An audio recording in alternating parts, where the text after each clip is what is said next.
Hail, hail, and welcome to the HomeBhoys Live podcast. I'm, of course, Joe McKenna. It is Friday, the 12th of July, ladies and gentlemen. And hola to all of our Spanish listeners out there. We hope God is with you. We are in a brand new category tonight in terms of live streams. But before we get into that kind of shit, I want to explain and talk about who's actually here. Joined by the ever-regular Scott McCorry. How's it going, mate? You all right? All good, all good. As long as your face vibrates on the screen, I know you're talking and you can be heard. It's one of the things, right? Also joined by the legend, Jason Higgins. Hello. You're on transmit duty? No, I'm a fuck. We're in night shift tonight, and Ellie's fucking grew to that. I must have misread the messages then.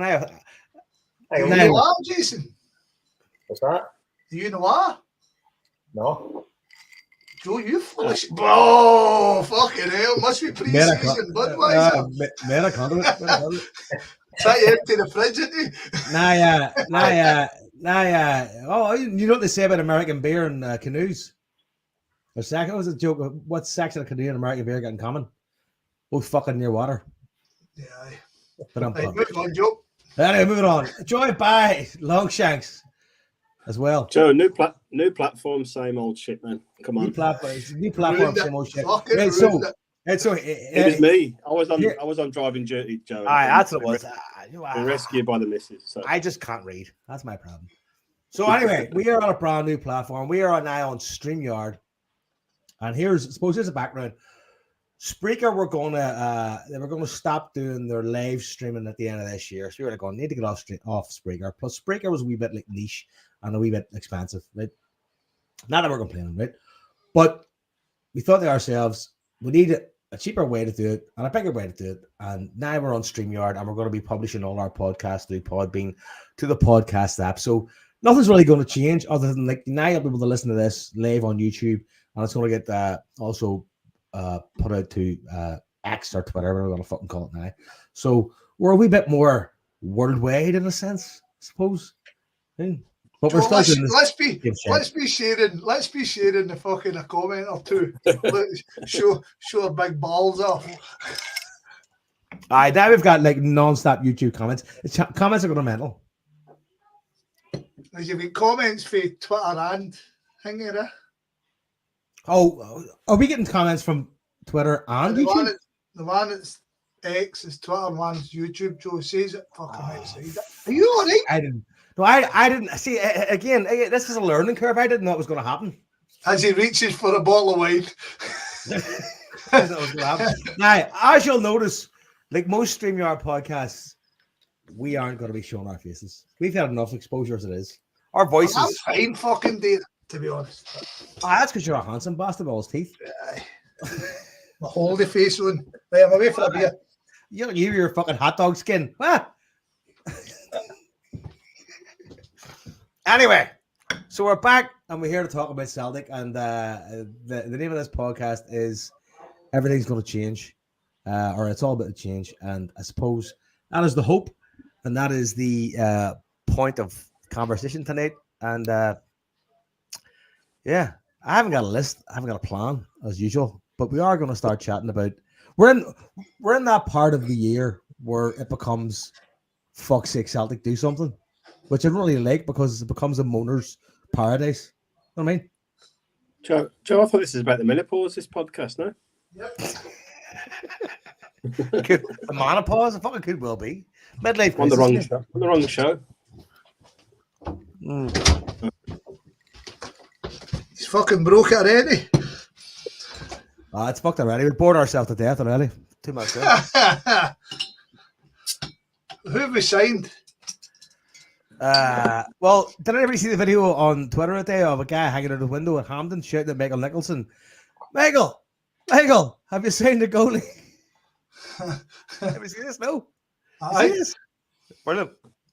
And then followed up by, do you want to come for a pint? So anyway. It doesn't look much fun for a pint, does he? Oh, Michael Nicholson there at Hampden trying to sabotage that Bob's deal. Well, should we start there? Because that's part of the No. No. Fucking hell, man. Where do we start then? Fucking, Me. I am. I swear to God, it's weird. Right? I'm staring at a screen that I'm not used to, so a wee bit out of sorts. Normally, I'm starting the same. There's a habit that needs to be inherited here for me when it comes to fucking doing this. The fact of the matter is, we're fucking 6 months down the line for our goalkeeper telling us he was jacking it, and we've no new goalie. Right? I went to go on holiday, and Big O was a definitely signed with Genk or fucking some cunt, and he scored the other night. I was told Seagrass was fucking out the door, Joe the Toff, finished. He'll never be back at Celtic. He comes off the fucking bench. Well, fucking Adam Ida was definitely in the door. He's fucking no in the door. What the fuck is happening? Well, I'll tell you what's happened. Your contacts are fucking useless. This is simply Twitter. I do not have contacts apart from the fans that are in my fucking face. Aye, I'm the same, mate. So, no idea. Not a fucking. I did ask what we're going to talk. What we're going to talk about in this, and you all assured me, "Oh, there's plenty to talk about." And then we had about fucking. We're going to have like 15-minute silences every fucking 2 minutes. Hey, look, they're two quality friendlies. We're talking about the new platform and fucking. We're trying to figure out that this is us testing the water. Tasting the water. Fucking wait till you start doing fishes again, man. Fuck's sake. By the way, for the listeners, that's why we've not got any cameras on. Joe be getting his bubby. Unfortunately, I was the only one that fucking caught it. Joe would be going to chap at the door fucking about 9:30.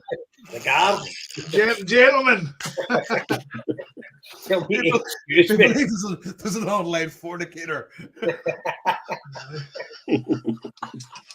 So, excuse me, you were fixing the fornicator on the fucking television. Marty Flynn has intentions of joining us, but he can't get a signal in his caravan out there by the Antrim coast, so he's hanging on to a guttering. Hoping to get a signal. No. I asked you a question. What are we going to talk about? And Longshanks come up with, we could do this, we could do that, we could do that. And I brought up, if we start talking about this summer, it'll go into doom and gloom. And Jason says, no doom and gloom. That's his fucking, his mantle, no doom and gloom. But the fact of the matter is, we'll come off an absolute shit show last summer.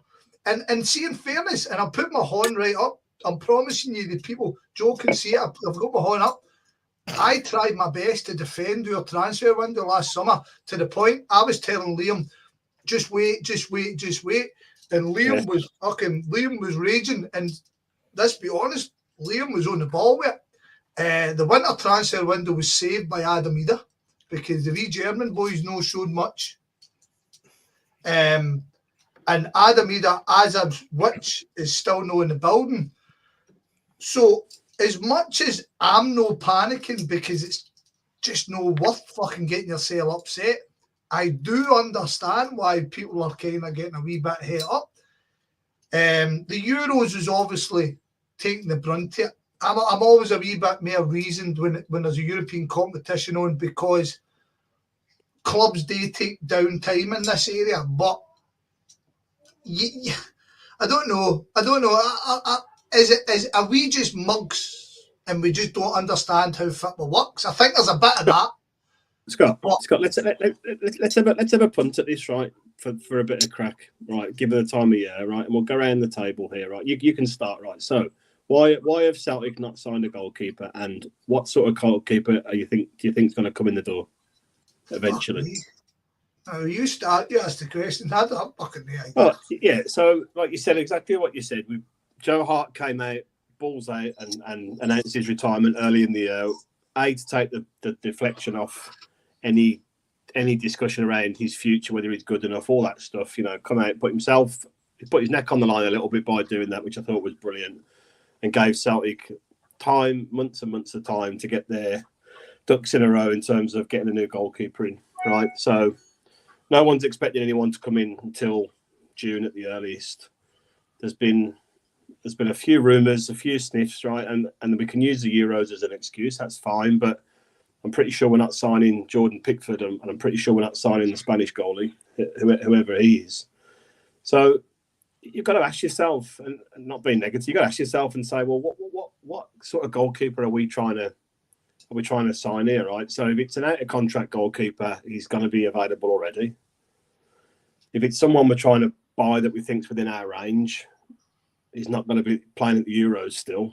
Why haven't we tried to tie up a deal somewhere here? I'm really on this one. The others I'm all right about. This one I'm really struggling on why we haven't got a goalkeeper in the door. We haven't had a firm target, and we haven't got someone in the door ready to go to when we're going to America next week, Tuesday. And who we're going to end up? That's Jason. Well, I'm not going on Tuesday, but Tuesday. No, I think the team are going on Tuesday. Totally valid points, and it's you would say it's a mystery, but Celtic just fucking hopeless. I don't know. But do you remember? Do you remember under Ange when we seem to have? I mean, we knew Juranovic was going, and we had Johnson in the door before he left, and we were. Remember the podcast we were talking about? We're like, who's this club we're fucking supporting? I mean, what is happening here? And Ange goes out the door fucking a year ago, and we're literally back to. It's really mad because you'd like to convince us. I think personally, to me, I make too many excuses for Celtic. I believe Celtic are in a hard place when it comes to signing guys. Weather-wise, fucking money-wise, league-wise, I think however, it can't be this fucking hard to go and get somebody. It can't be. Identify somebody, agree a deal. Unless we're the biggest mugs in the world and we get used by every other team to fucking bump up wages, I don't know, man. I don't know. Yeah. So, Scott, I was being a bit flippant earlier on, but so what I mean is if we've got like Kelleher coming in and we're bargaining over 10 or 12 million pound fee and he comes in at the end of the transfer window, right? You can see why we played a bit of poker there because we're getting a top goalkeeper for the next 5+ years. But if we end up with Kasper Schmeichel in 4 weeks' time, who's been out of contract and he's fucking 37, you got to say to yourself, what the fuck have we been doing? Do you know what I mean? That's where I was coming from. I was just you already know my opinion on the Kevin Kelleher one. I think I would love Celtic to go a statement of intent to say that this is a guy we're going to build our team on. We're going to build this guy because as a game, everything we are saying here, we've been repeating ever since Joe Hart decided he was done, and even before Liam, when there was question marks on Joe Hart. Yeah. But I would love us to go and do that. I'm pretty realistic that Kevin Kelleher is out of our ballpark. Even if he wanted to come, I still think it's out of here. And I think there was a whole bunch of Celtic fans out there, myself included, we all sat and we said, Celtic need to grow up this summer.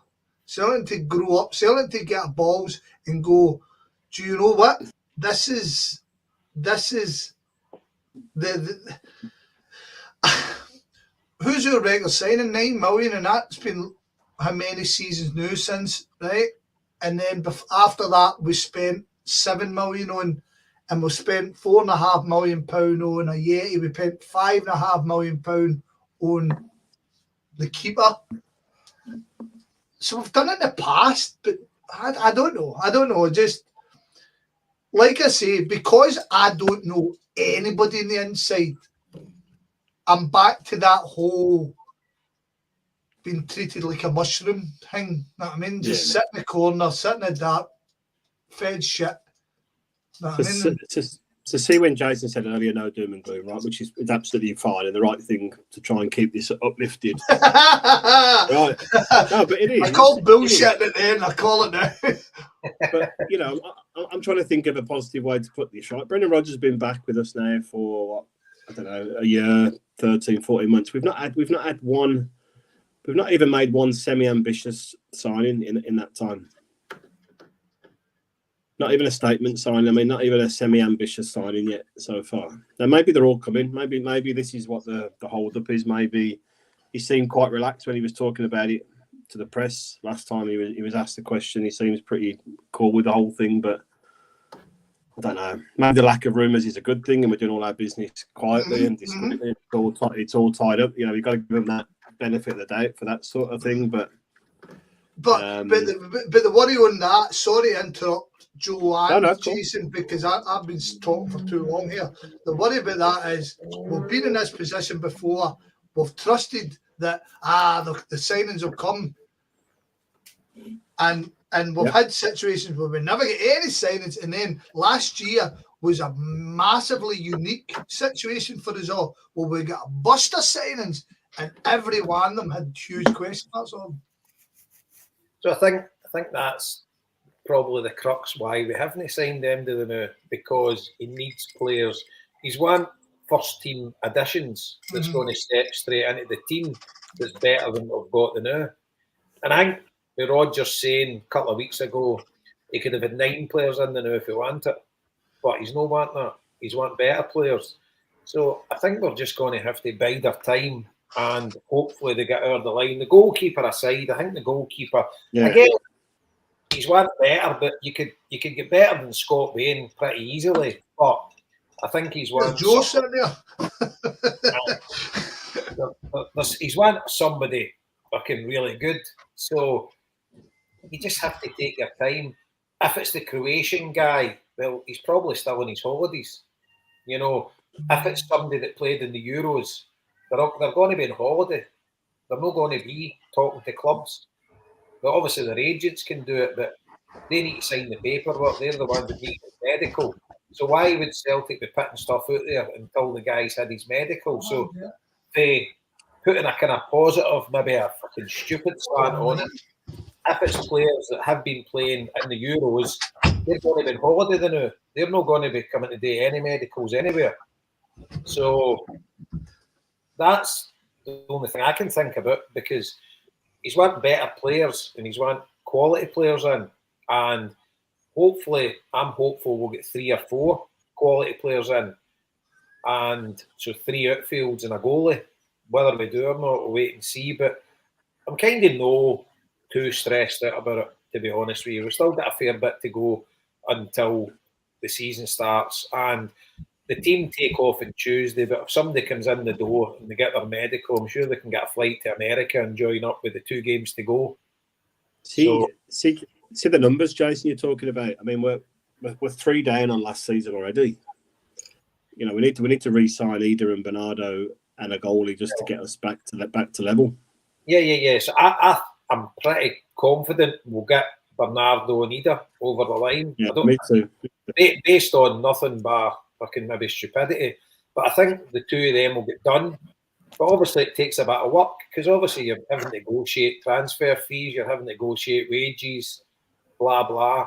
And as I say, it was holiday time, but the 2 of them shouldn't be on holiday. I wouldn't think they would have had their holidays. None of them were involved in the Euros, etc. They should be ready to come as long as Celtic can get it over the line with their clubs, which we'll need to wait and see. But obviously their clubs they know Celtic's cash rich, and they're not going to be giving players away for nothing. So it's probably a game of chicken. Do you know what I mean? Yeah.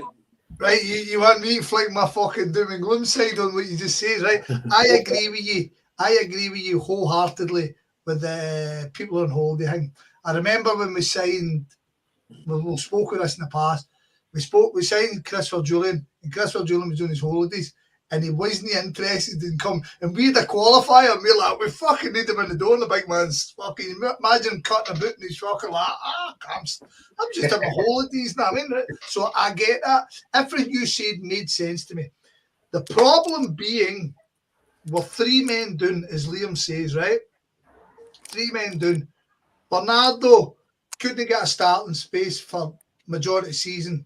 Adam Ida started less than half the games he was at the club, and Joe Hart started every game. So whilst we're confident we can get Bernardo and Ida over the line. We need better. Don't we? There's where it kind of gets. There's the pressure. I mean, we're looking at Bernardo. I mean, the big hope for a lot of people is O'Reilly staying. It's set in my head Matt O'Reilly will not be at Celtic this season, and I'm totally fine with that. Totally fine with that, right? Because it looks like we're going to get a decent amount of dough back in, and the boy's got a sensible head, and for everything he's done for Celtic and the way he's embraced us, I am ready to let him fucking free into the wilderness and hope that he doesn't get killed by an eagle.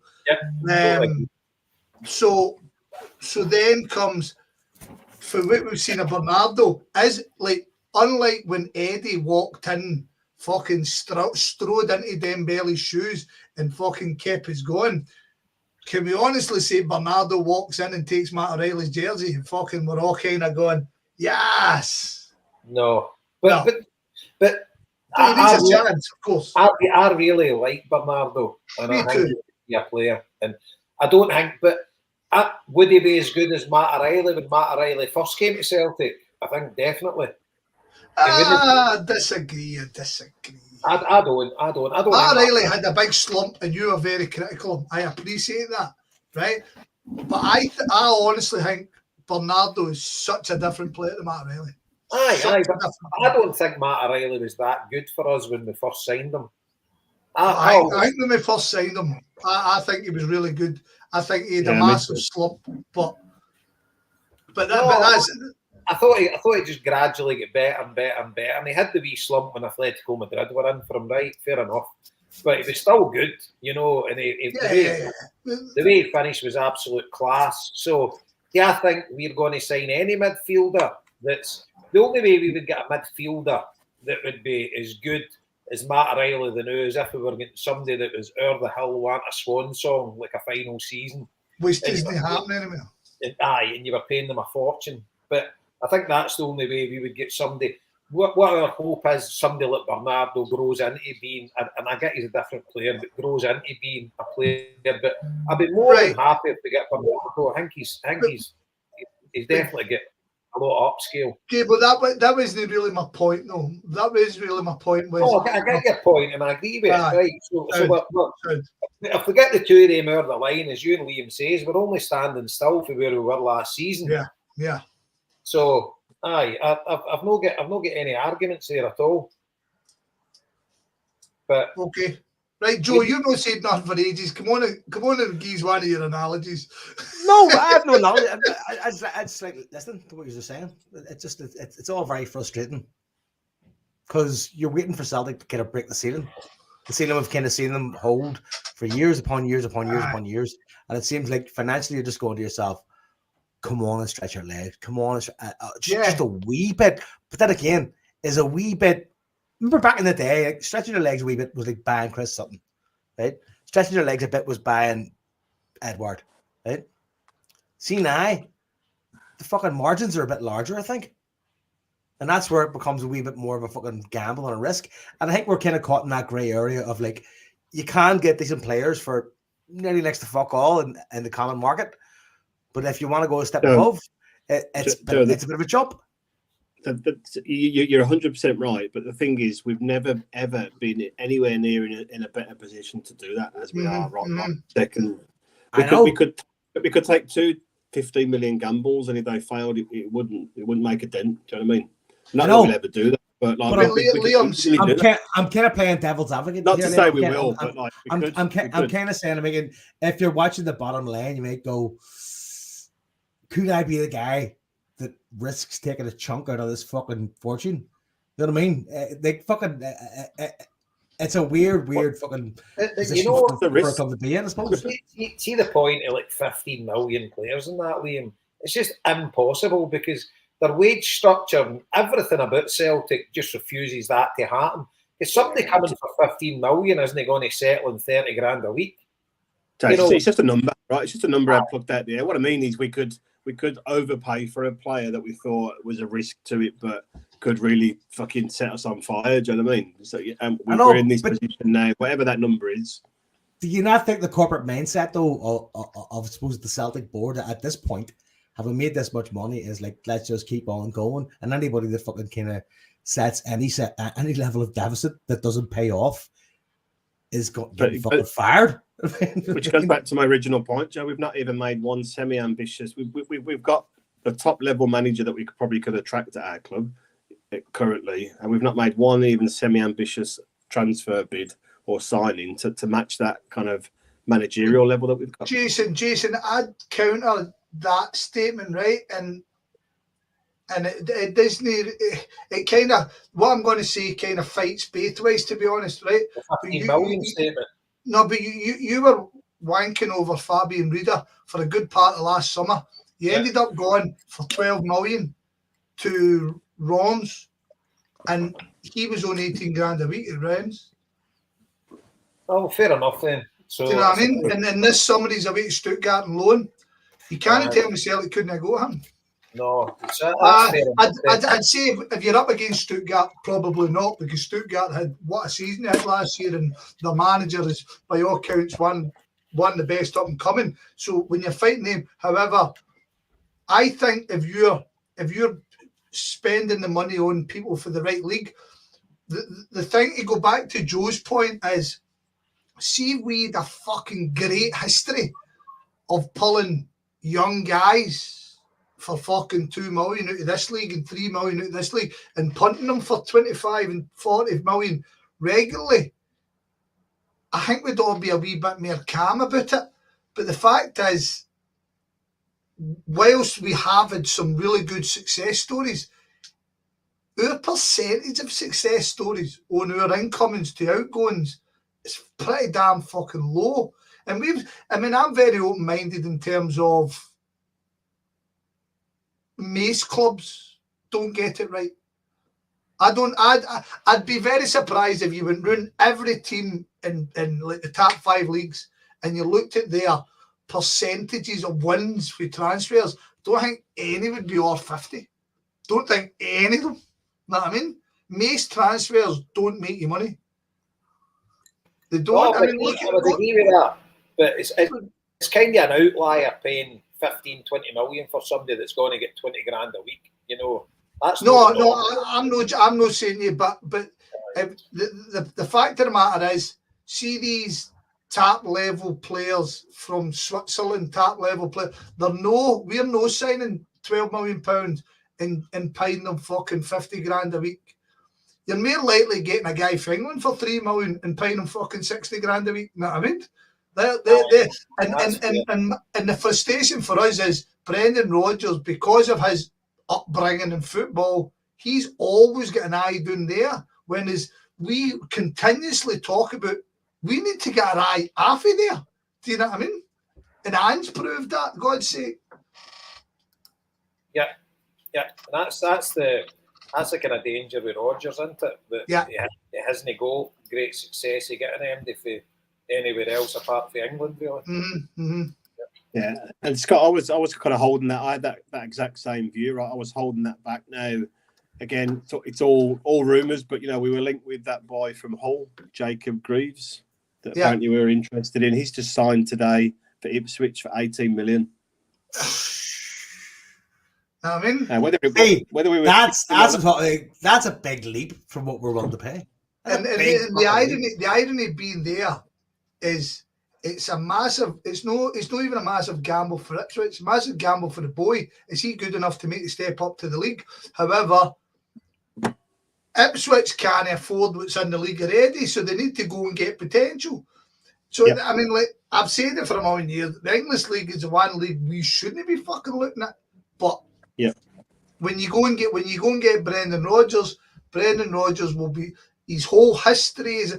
I mean, do you remember when we had Conger and in Conger we saw that list of players he wanted, and every one of us are looking at it going, are you fucking kidding on? You know what I mean? I've got Haaland at the top here. What do you think of this boy Haaland? He'll be all right. You know what I mean? Fuck off. Peace. So we kind of need.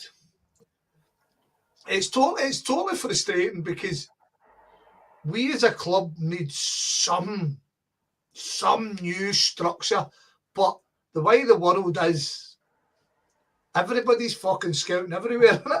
So that's us making excuses for them, right? There's a big world out there, and everybody in the world plays football. So at the end of the day, we've seemingly got this guy in South America that's going to be doing work for them and stuff. The fucking hell, you need to get, you need to get clever, and you need to start fucking making things. But everybody's just speculating at the minute. They could have 3-4 players ready to come in and we'll be blown away. So you kind of know where to throw your rattle at the pram the noon. You go to that Twitter and you're just like, fucking hell, man. When they're playing the pre-season friendlies and folk are going to have their fucking nut. And it's just basically a training session. But am I worried? Kinda. I'm not saying I'm fucking over fucking ready to fucking jump off a bridge or anything, but I'd like to see them being better up to now, but it's still a kind of long way to go, albeit we get to America on Tuesday. You could have a couple of signings in on Monday, who knows? But see, the frustrating thing about what you said there as well, you brought up Brendan Rodgers. See, Brendan Rodgers needs to fucking wind his neck in a lot of the time because he says a lot of things. Aye. And people latch onto it and take it as God's gospel. So he came out and he said something about fucking getting people on the planes and all that. And I mean, well, I don't know if that's that. Sorry, I apologise. I never saw this quote. I'm reading it second hand, so I don't know how true it is. But if it's like, I even got a slight of truth on it. Fuck up, Rodgers, man, eh? Because we're all fucking mental. But the thing with Rodgers, Oh. Try again. Right, we're getting a replay off of somebody. Give me 2 times. Oh, I stuck earphones in there. Is that what happened? Get the paper. You're back Try again. Yeah, there you go. Yeah, that's fine. That's working okay. I forgot what I was going to say now. The thing with Brendan Rodgers, he's come out and said, "Yeah, we can hear you, Jason. Can you hear us all right?" Aye. Oh, good. Go. So the thing with Brendan Rodgers is he's come out since near the end of last season and since then and said, Mark Norwell's away, the scouts are away, he's in control of all the transfers just now. He's happy with everything. I know he said that before, but he's saying now it's different now. So he's got to put a statement sign on the board at some point soon to say this is the player we're going to be attracting to the club. Needs a marker down somewhere soon. It does. I agree with that wholeheartedly. I think he's under pressure for the fan base as well, because I agree with you, Scott. He has been shouting his mouth off. When a manager that's as old in the tooth as him should just be keeping your mouth shut at times. And he's becoming like a bit of a spokesman for the board, which I'm a bit uneasy with. We can go on to it, but you're talking about the Daniel Kelly and the Rocco Vata stuff. He's kind of come out and been a kind of spokesman for the board, saying what we've done is the correct thing. We've gave an excellent deal to these boys and they're knocking it back. Which again, Jason, is splitting the support again. Because you're giving people 2 options. Brendan Rodgers is right. I mean, again, Brendan Rodgers needs to fucking wind his neck in, honestly, man. Just get it done. Or just put the signings out there and, and show us a statement of this is the quality player I've been talking about for the last year. Yeah. This quality over quantity, and we don't want 9 players in the door. I can say that after you've signed 2. They're the proof there. They're 2 quality players we've got in. Yeah. Especially when admittedly we're very, very early in the start of the second transfer window where he said this. See, transfer window number 1, where he says, by the way, we signed all these guys last time. Fucking, I want quality this time. That's brilliant. See, in the winter, but we're all raging about it, and it turns out he was bang on the button. He never brought in any madness. He brought in a player. even Kuhn done a job and helped us go on the line, and by golly gosh, we slapped the fucking Hun dogs down, because I mean I was chatting to one in Holiday, and we've dealt the lads a fucking heavy blow. Do you know what I mean? And this is the time to build on it. I think we will. Right? I'm being mega positive about it. However, I'm long in the tooth with this, and see if it doesn't go right as summer, in terms of we don't get in what we want, and he ends up moaning, and you're just going to be sitting going, when am I going to learn? It's exactly that, Scott. I'm quite calm about things just now, I really am. But like, there's nothing in previous history or recent history that gives us confidence that we're going to come out and do some good business. I mean, Ange made some brilliant signings, but he knew most of them. Do you know what I mean? Yeah. Where Once he it got to the club, Liam, didn't it? It went a bit messy. Yeah, but I mean, Jota and Carter Vickers, you've got to say, whoever sourced them and identified them, that is top draw for us. Absolutely top draw for us. And if we can get anything like that again, then for them, don't know, but that's the level we're looking at, really. By the way, I have to note, right, just for the people who can't see, obviously that's all yous. Jason's just rattled a wee dinky can of Moretti there. That's after drinking Budweiser. So he's definitely trying to empty the fridge. He must be going on holiday soon or something. No. No, he's in the picture. It was Ellie's graduation on Saturday. So, right. Yeah, keyword. Get the excess carry. But fucking hell, the place is fucking. You're climbing into the cupboard or drink. Jason, you should have told us I'd have come up and sat with you. I thought you were on holiday. Liam, did you bring the Moretti in? No, I bought heavily in. I think John bought a big case of Moretti in. Who brought Budweiser? Was it Alistair? That was just me. That was just me for the young team. They didn't get touched really. But aye. Great night it was too. Great night. Aye. Wait, Scott, when did you get back for holiday? Oh, me? Tuesday. Is it good? No, I was saying I'd have come up and sat with you tonight. We could Yeah. have all that carry. You could have come up and get the Real Sociedad tap. Yes. Liam it. Fucking forgot about that. But aye, like I say, as I said in the chat earlier on, we end up getting to the point of supposition, though, don't we? When it comes to this point, because we don't really have nothing to say, and we don't want to get frustrated as a lot of people do, because, like as you say, social media is just full of bombs. That I mean, like I got a text off my mate almost daily. We saying anybody? I'm like, why the fuck are you asking me? I know. It's like gone with kind of past seasons. Yeah, I've kind of worried, right? But you've got to say to yourself, this is Brendan Rodgers' second transfer window, right? And he moaned about he didn't get any of his players in the first, and he's saying about third window, Jason. Third window. The Christmas one was his first. So according to him, right? So he reckons it's his first one. It wasn't his players. So the second one, he got his players in, but this is the one you're saying to yourself, he's got to put his map down, and I think there is pressure on him. But going by Celtic's past forays into the transfer market and I've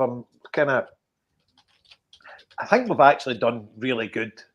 But over the quantity, there's been a hell of a lot of duffers. But when you actually think your Jotas, your Carter Vickers, your Matt O'Reillys, and then you look at Kyogo, Maeda, there has been some absolute diamonds in there, right? So I think our hit rate is probably as good as MD out there, really, when you think about it. MD signing players. So your point is, let's see how it goes. Well, and the irony is, I've not totally gave up on a good few of the guys from last summer. Right? I mean, maybe Brendan Rodgers is the wrong manager to see them out. I mean, but I always remember, see Tam Rogic, everybody gave up on Tam Rogic 4 and 5 times. Aye. Totally. Do you remember we sent him out loan to Australia? We fucking, and there was a season he only played 2 games for us all year. I mean, Tam Logic was there for a good long while. And it's got so people still say James Forrest is shite. Well. Aye. Aye, Stu, are you listening, Stu? Are you listening, Stu? Stu, I can hear you. People say James Forrest is shite, and that's like, I mean, that's Donald Trump level of lying. Like, by the way, no, the James Forrest thing came totally round circle. As I say to you, I was on holiday and I went and done the tour of Real Mallorca's ground, and I've got a Celtic tap on there. And I end up in tow with a guy, and his Wayne's got a Rangers tap on. So I end up chatting away to him, right? Nice enough fella, but he was coming out like, see, everything I wanted to say, he was saying it. So we're in the trophy room and all that, and I was kind of choking to go. You want to know what this is, lads? And the guy says to me, "I've not seen many of these in a while," and I was like, he was self-defeated. But he's turning around. We'll talk about Scotland because I was waiting for him to talk about England. England just beat Switzerland the night before, and I'm waiting for him. And he goes, "Like, you watched you bastards last night?" And I was like, "Right, this guy's all right." And then we'll talk Scotland. He's like, "How's James Forrest not playing every game?" I mean, James Forrest, the man, and all that. And I was like, "Big man, you're all right. By the way, you're all right." Oh, he's probably boy, wait till I wind this fucking Fenian bastard up. By the way, fucking, he's done the opposite. But it's a funny situation we're in, and we just need to kind of go with it. And there's nothing else we can do rather than take to Twitter and start howling at the moon, which fucking loads are doing. So, aye. But here's my thing. Here's the thing. Here we go. Analogy time. No, but quite. Where does the frustration come from then? If we can all understand what's going on, transfer ways, I don't. Because where is the frustration? Because I've got a feeling the frustration we feel is somewhere aligned with fucking Rodgers' frustration, because it's got to be. Like, I think it's quite simple, Joe. To be honest, right? Last season we lost 3 big players, and then we never got close to replace any of them. And this season we've lost 3, not key player, 1 key player, 2 good players, and 1 key player in a key position, and not a sniff yet of kind of filling any of them holes. I think that's where it's coming from. I think if we had the same squad as last season right now, people would be a bit calmer, probably because we've still got the best squad and team there, but we're trying to get back to level before we kind of put some positive numbers on the board. I think that's probably where the frustration is. And do we trust the Celtic board? Well, that's again, frustration, I suppose, comes in layers to a certain degree. There's part of me just goes, are we just running the gambit here once again? Just fucking let's go and see how fucking cheap we can do. How cheap can we get success? And the absolute irony of this season of all, right? So we're getting into this Champions League, and it's a new thing for everybody, brand new, and we're in it day number 1. We're straight in it. There's no fucking about. We don't have any qualifiers and all that. And see, next year, should we, God forbid, lose the league, we've got to qualify along with them. So to me, this is a season where you go balls out and you go for it. You get a go and you try and fucking. I mean, like we've spoken in the past. I remember one summer Benfica went fucking balls out, spent 200 million on players and get fucked out in the first qualifier. Never went into any fucking champ, nothing. Do you know what I mean? So it's I don't know. I'd like to see Celtic grow up. I do appreciate why we don't. I do appreciate why we should. And what you're saying is, why are we so calm about it? Why is it? Because we're older and we're a lot calmer, and we know ultimately we're just going to keep doing it. But some people are fucking mental, aren't they? You know what I mean? And we were all the mental ones. See, lots of people are mental. But a lot of people this story's been on the HomeBhoys, Temporary Stand, every other podcast that me and Marty done. See, when Celtic appointed fucking Joseph Venglos, I wanted to smash a boozer up. I was fucking livid. I'd never heard of the guy in my fucking life. I mean, all because my ignorance.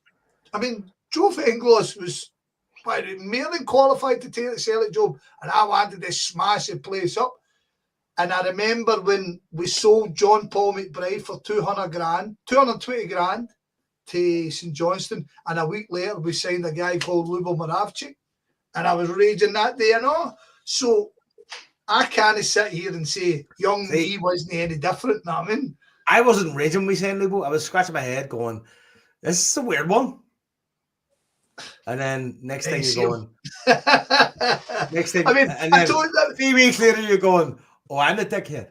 Aye, mate, the first day you saw him, see that game, but like we say, we're just ballheads who support Celtic.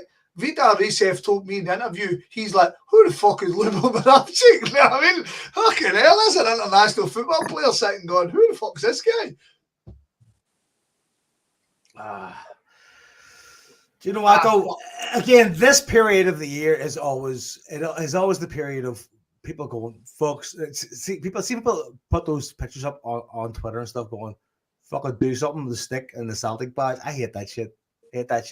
Because it's funny though. Every time I see it, I laugh. It's funny, but it doesn't make any sense because it's kind of go like, well, that's not how that shit works. I mean, for a start, I mean, it's not like you don't put Brian Hughes' chat up.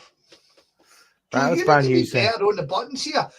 I told you it's a brand new fucking thing for me. Hold on, Brian Hughes is saying. Brian Hughes said, hold on. Flying up. Already will go and we will get Bernardo in. Confident we will get few in. It takes time. There you go, Brian Hughes. Take a little time to work. By the way, if you didn't read that, it's gone. Joe's shocking. I'll put back up. Slowly does leave a mountain. I'll leave it up there. Here, I've been putting up fucking comments all night. Nobody's fucking taking it up. This is what you put one up about PJ. These are the teeth. These are the teeth and problems. Right? There's a comment for Barras Brava. He's pissed off because he's raging. Battery. So here's the thing, Joe. Do people need to listen to this on YouTube, or can they go into StreamYard app? Well, here's the thing. So this gets shared. That's a good point. Right? No, this gets shared directly to YouTube as a live feed, right? And it also gets shared to X or Twitter or Jitter, fuck you want to call it that, right? And it basically is a live feed there. But what he's complaining about is that his phone, you can't close the screen and continue to listen to the stream, right? His problem is his phone. No, Joe, come on. What he's saying is valid. What he's saying valid, right? Show the Tory. No, Joe, aye. You're a rat, man. I'm just saying, I think maybe he needs a better phone. Can he listen? You can't shut your phone down if you've got YouTube and YouTube keeps playing, can you? Aye. No, you can't. Don't tell lies. Unless you're paying for YouTube Super fucking thing. No, I can listen. If I have something on YouTube, I can close down my phone, like as in like it close down, and it'll continue to play if I play it. What kind of phone is it? It's an iPhone 13. You're full of shit.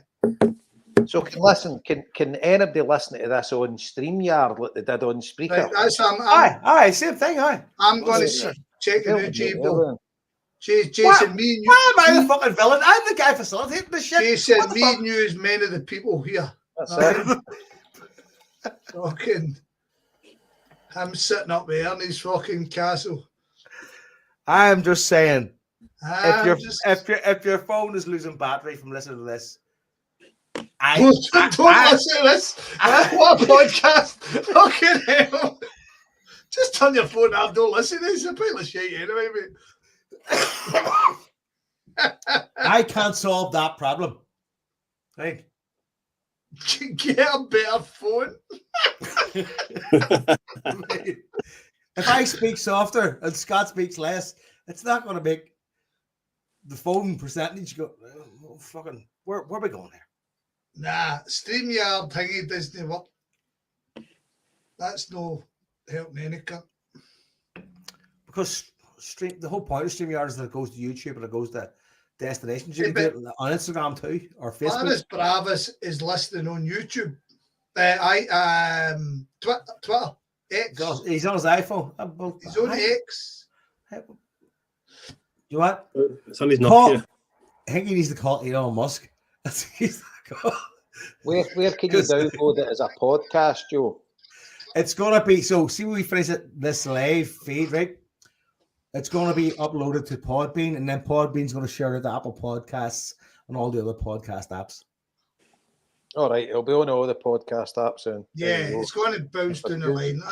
The frustrating thing is Spreaker doing away with the live is kind of knackered what we've been doing for a fucking million year.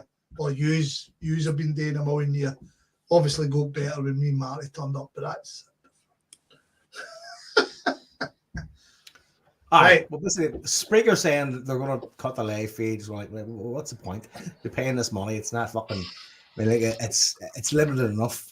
With StreamYard coupled up with Podbean, myself and Scott did a bit of tech research. And touchy-feely. This is good enough. So, see if you don't like it, that's grand. By the way, can we chip PG off? We're sitting here fucking talking. He's fucking. All he does is talk fucking Gaelic football. Wants to chat away. Do you podcast, you fucking creep? Right on, right. Who are we taking for the win? This is his fucking night out. Fucking hell. DJ, either play the game, listen to the podcast, talk Celtic, Go fuck yourself. Or get to fuck. Or go get a new iPhone. Or give Big Barras a shit and see if the two's can figure it out. I keep Barry Bravis your phone, you clown. Is there any way we can ban Gaelic talk on the fucking the chat? You're getting fucking Flynn's no here. Marty Flynn just turned into a premium bat. He's on his way. So a tweet just come out there a few minutes ago. Celtic in advanced talks with Kasper Schmeichel. Oh, right. Okay. Starting from you, Jason. What's your opinions on that? I would kind of like him. I think he's a good goalie and kind of fits into the Joe Hart model. It's a lesser gamble than because obviously when we look at who we paid $5.5 million for, came with a great pedigree, Poland, etc., and it was just fucking brutal. But lockdown and all that played its part. But I think Kasper Schmeichel, I reckon he would do well. Joe, instead of saying it, fucking put the message up. Christ almighty, what message? The message. Marty C put that up. Okay. Well, you put that one up. Can we ban D Boyle? Hello. Fucking get him to fuck. It's a stupid game with a stick, alright? Fucking Oban Kamenak would beat a lot of them.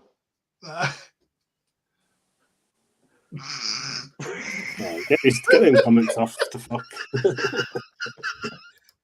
Joe, I think you're getting taken off of the controls. No, you Scott, you fucking asked for it. You asked for it. You said, Joe, stick your comments up. There's all kinds of madness going on in the fucking No, I know, comments. but we don't need them all. Somebody put up Kasper's advanced talks.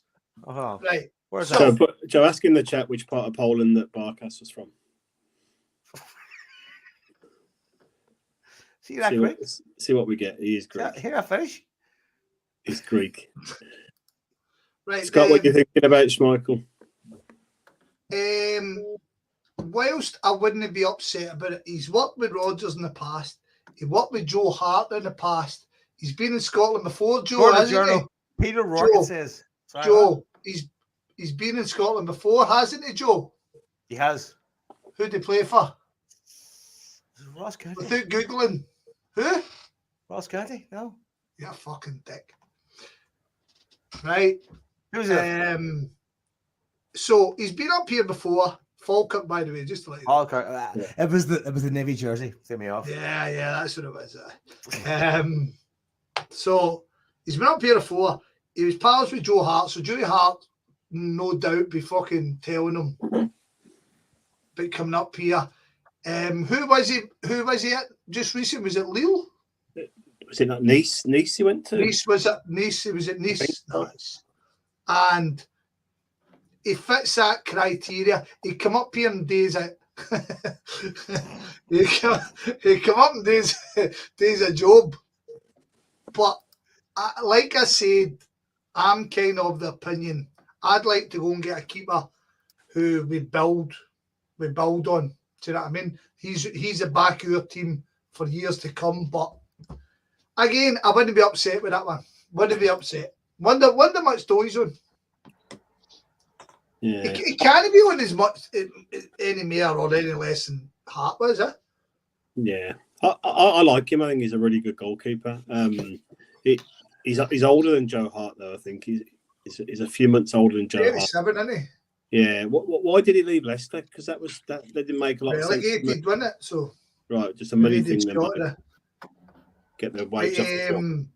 He's a very good goalkeeper. He's been a very good goalkeeper for years. I wouldn't be upset with it. It would be. I mean, it's mad to say you're getting a Danish international goalkeeper. Yeah, it's a really safe transition, isn't it? If you went for somebody like that, I think for at least for a season or two. But there's talk about this Finnish goalie as well. This young kid is at Villa, maybe coming in as the there we go. We're going to be coming on to talking about people getting overpaid, and I would tend to think if you're signing a young guy for, you know what I mean? We're signing a young guy for England. He's going to be on fucking too much dough. Huh? I don't know. He's not played for Villa yet. He played League One last year and did really well down there. My pal knows his agent pretty well, and the Celtic have had quite a few talks with him, but I don't know whether it's going to come out. He thinks it's too early in his career for a move like that. But maybe with Schmeichel doing a year and him a bit of rotation or whatever, maybe it's the right time. I don't know.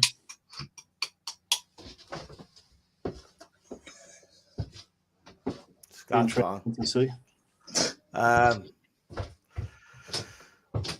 Yeah, I mean, fucking, as we've learned in the past number of years, goalkeepers are fucking pivotal to everything. I mean, Barkas was the fucking. I mean, you can't pin a lot on Barkas, but I mean, you can definitely pin a lot of success and cohesive team spirit on Joe Hart. I mean, overall. And I think that's one of those things that in general, you know, fucking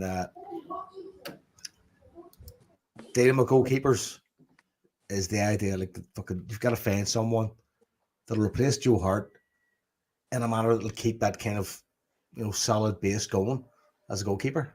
I mean, because Joe Hart's a fucking not only a legend, I suppose, at Celtic now that he's finished, but like a legend in general. You know. Yeah, I think Schmeichel will be a good move. Personally, I'll be pretty happy with that. But it's only a short term move, isn't it? It's not a longer term thing, really. But see, the thing is, now, Liam, but what is longer term? Well, he's 6 months old in the Heart, so he's what, 37 and a half. What are you going to get out of him? A year? 2 years. All I mean is you're pushing the problem just slightly down the road, Jason, in terms of but let's more face permanent it, number one. A top class goalie in and he fucking burns the place up. He's away in 2 years anyway. Yeah. So I don't really kind of buy into we're getting for long term. And I think he's a very safe bet. You know, he's a real good keeper. And if he comes in, you know, you're not going to have any major worries with him. Yeah, he's good with the ball at his feet as well, which is pretty important, I think, for the way we play. Aye. He's confident with the ball, which is good. See, at this point in the season, people want to see what's coming together, don't they? And I know that seems a bit odd because it's fucking July, but I mean, if see if we were dealing with qualifiers for Europe coming up, it would be an even bigger fucking disaster than this. Not disaster. I mean, like, you know, it'd be an even bigger fucking opinion shit show than this, because it's one of those things that you're like, well, thank God we haven't got the European qualifiers to deal with. And then even if you haven't got that, it's still like, well, what the fuck are we going to do when it does fucking come to the line? And you're going, well, fuck me. I mean, it seems like there's never enough time to satisfy or prepare anybody.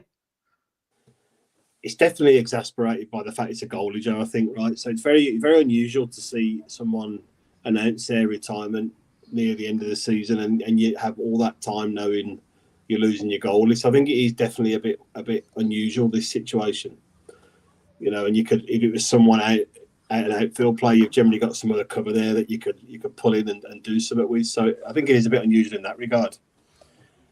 Trying to get that bit of reassurance for the number one.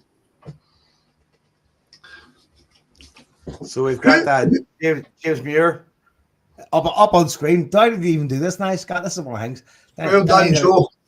And so 31 games for Anderlecht last season, 36 games for Nice the season before, so still playing at a high level, not in the same position as Hart was.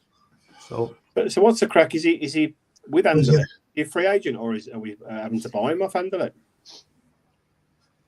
Come on, James Muir, right? That question's been left for you. You don't fucking know. Let's go. We will sit here and say this, James, until you come back to us.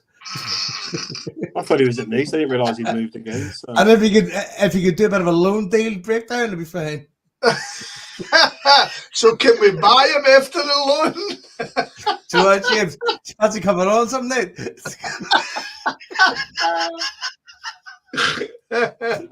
Talking about loan deals. Let's do it. Yeah, I tell you, right, a wee interlude whilst we wait for James to give us an answer. Did you see that interview with the beloved Joe Hart where he confirmed that Celtic never paid a fucking penny for him? No. Aye. He says, I can't remember who the interview was with, but he's like, I think it was with that Jake Humphreys fella, the one that he was talking about the atmosphere and all that. But he says, I don't know, they were all talking about they paid money for me. As far as I knew, nope. My contract was paid up. I signed with Celtic. So that, I think that kind of adds then to his legacy as well. The fact you're going for bucks, you know what I mean? Aye, I mean that is a nice wee segue to talk about that thing. I mean, I know Jake Humphreys is a bit of a dick, and I know a lot of people like him and stuff, but that interview's class. Yeah. I think we talked about it last time we done a pod. What the thing that resonated with me, you could see him getting emotional about his time at Celtic and stuff like that. But he sees his point when he says, and see the Celtic fans, that's their fucking 11th title out of 12. And they still celebrate like it's their first. I was like, God bless him for noticing that. I mean, because we do. You do. I mean, there's never been a day where you can see these. It got to a point where we never done semi-finals, and you think nowadays I'm trying to think. Remember we played Ayr United, played Dundee United, like 20,000 folk in the stadium because we knew. And nowadays everybody's fighting each other for semi-final tickets. It's fucking madness, man. It's madness being a Timadou. That is a mad situation. See the thing as well, Scott, it is madness because how absolute dire shite we are in Europe. And well, obviously, Jason, we've spoken about it in the past. See, as soon as we go over that, it'll be different this year because we'll go games after Christmas. But you've got to put that one up, Joe. He's basically. Aye, fucking hell. See, if you can get an emoji of no, that should be the end. Free contract. What do you think we're in for? Fair play, James. We've spoken in the past. Balloon merchants in now because it's got a YouTube link. We're a positive podcast, boys. Yeah, maybe this isn't for you. It's an open market. I'm the only doom and gloom guy allowed on tonight. All right, we're no room for two of them. But you're kind of slapstick. I'm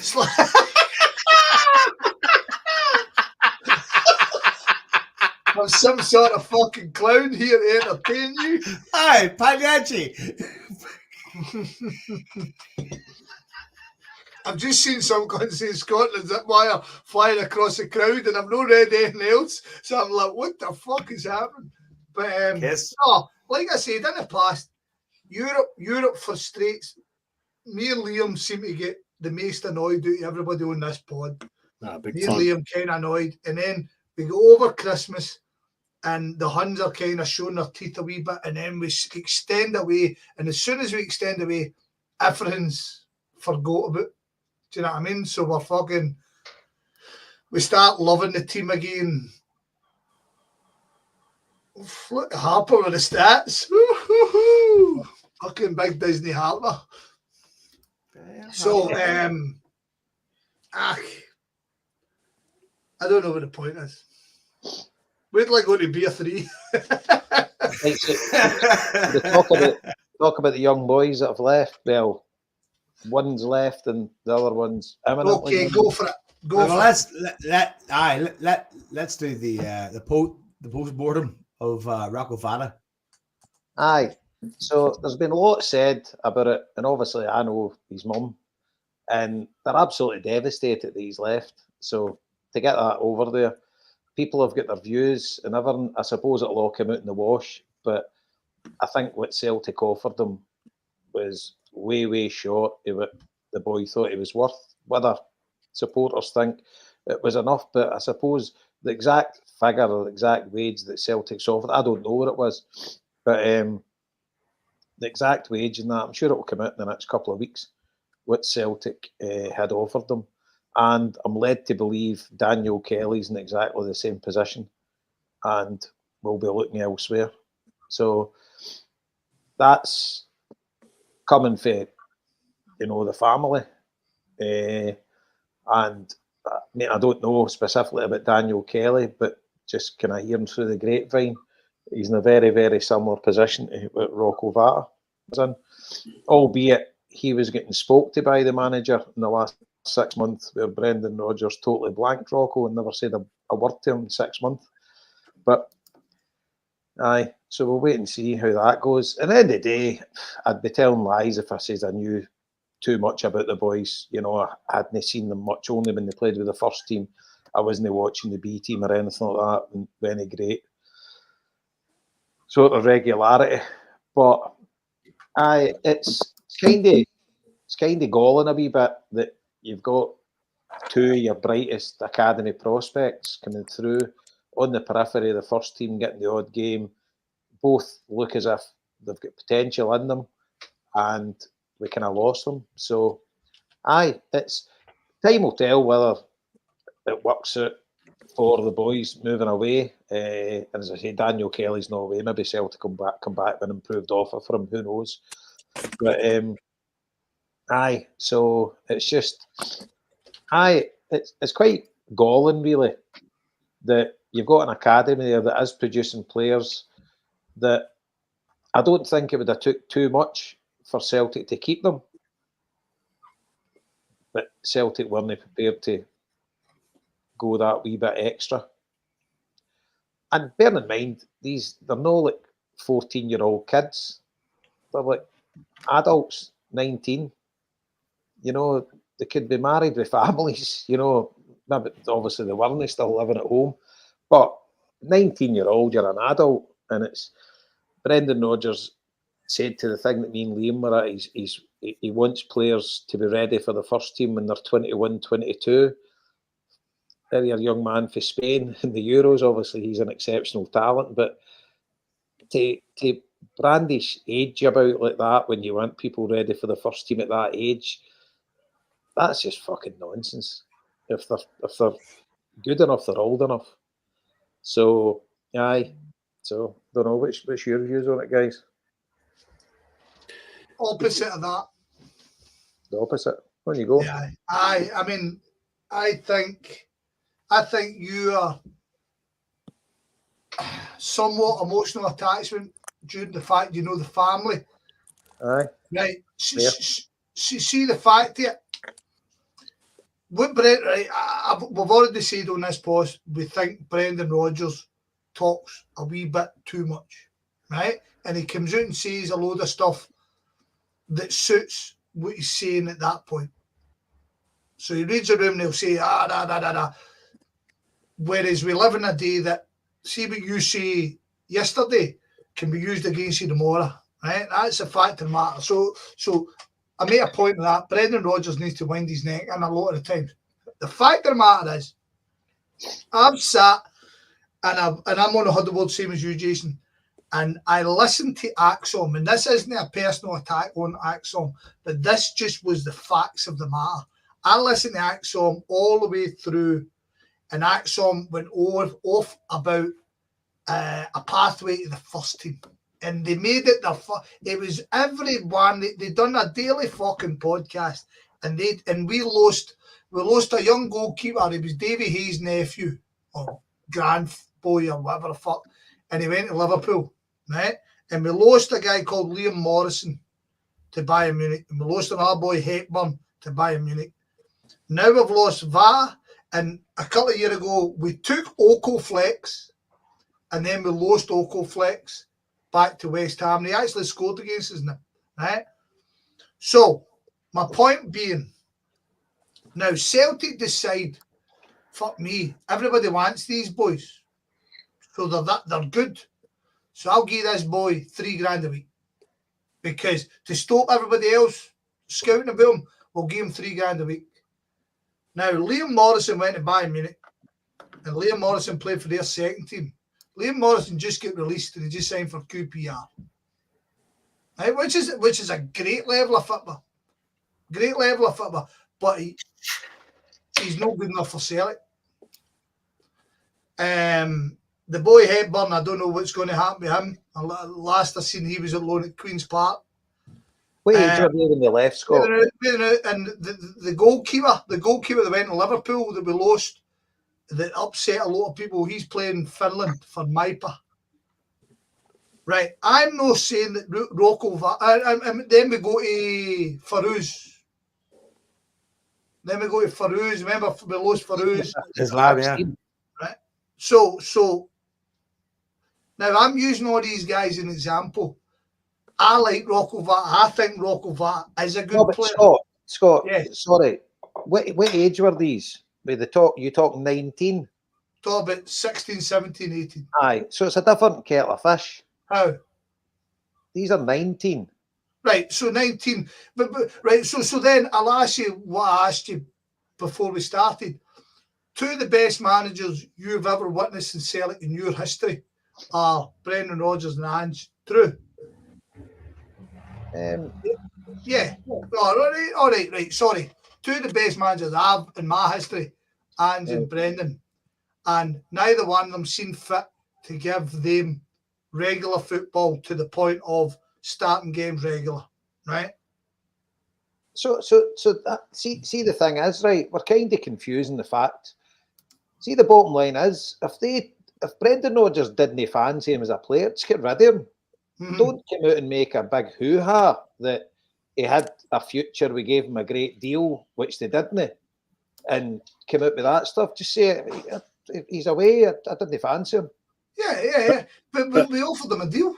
But I think Jason, to play a bit of devil's advocate, I think what Rodgers is saying is, I do rate him as a player, and I do think he's got a future, and this deal, by Celtic standards, is fair for a player of this experience and potential. Now, that deal compared to what, no idea what he got offered, what he ended up with, but it's probably like 3 or 4 times less than what he's ended up getting down in England.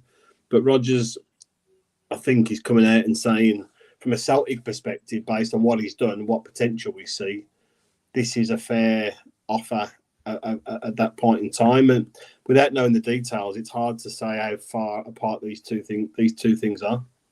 Oh, the one guy that I have seen that we've lost, who looks, even when he first came for us, was a boy Doak. The boy Doak is officially, to me, the one. I mean, Rocco. I've watched Rocco Vart. I've seen him score for Celtic, and I'm kind of thinking, he's all right. He's all right.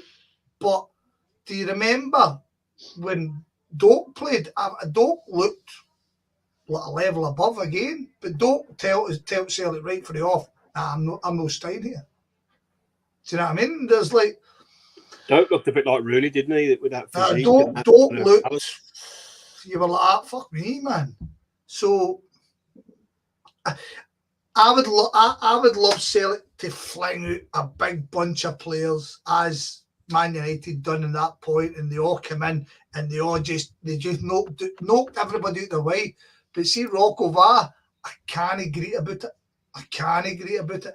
I might agree in the future, but right now, the Daniel Kelly ones. I mean, see, to be honest with you, I'm exactly the same. I don't know whether he would turn out, but he plays for Ireland under 21s every game, scores a barrel load of goals.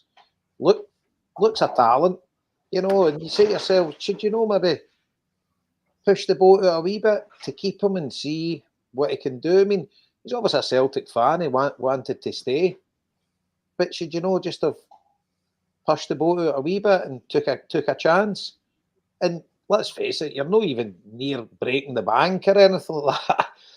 It's just, I just find it's just stupid to know push the boat out a wee bit. And by the way, I don't think, by the way, listening to what I've heard, they would even have been pushing the boat out to keep him.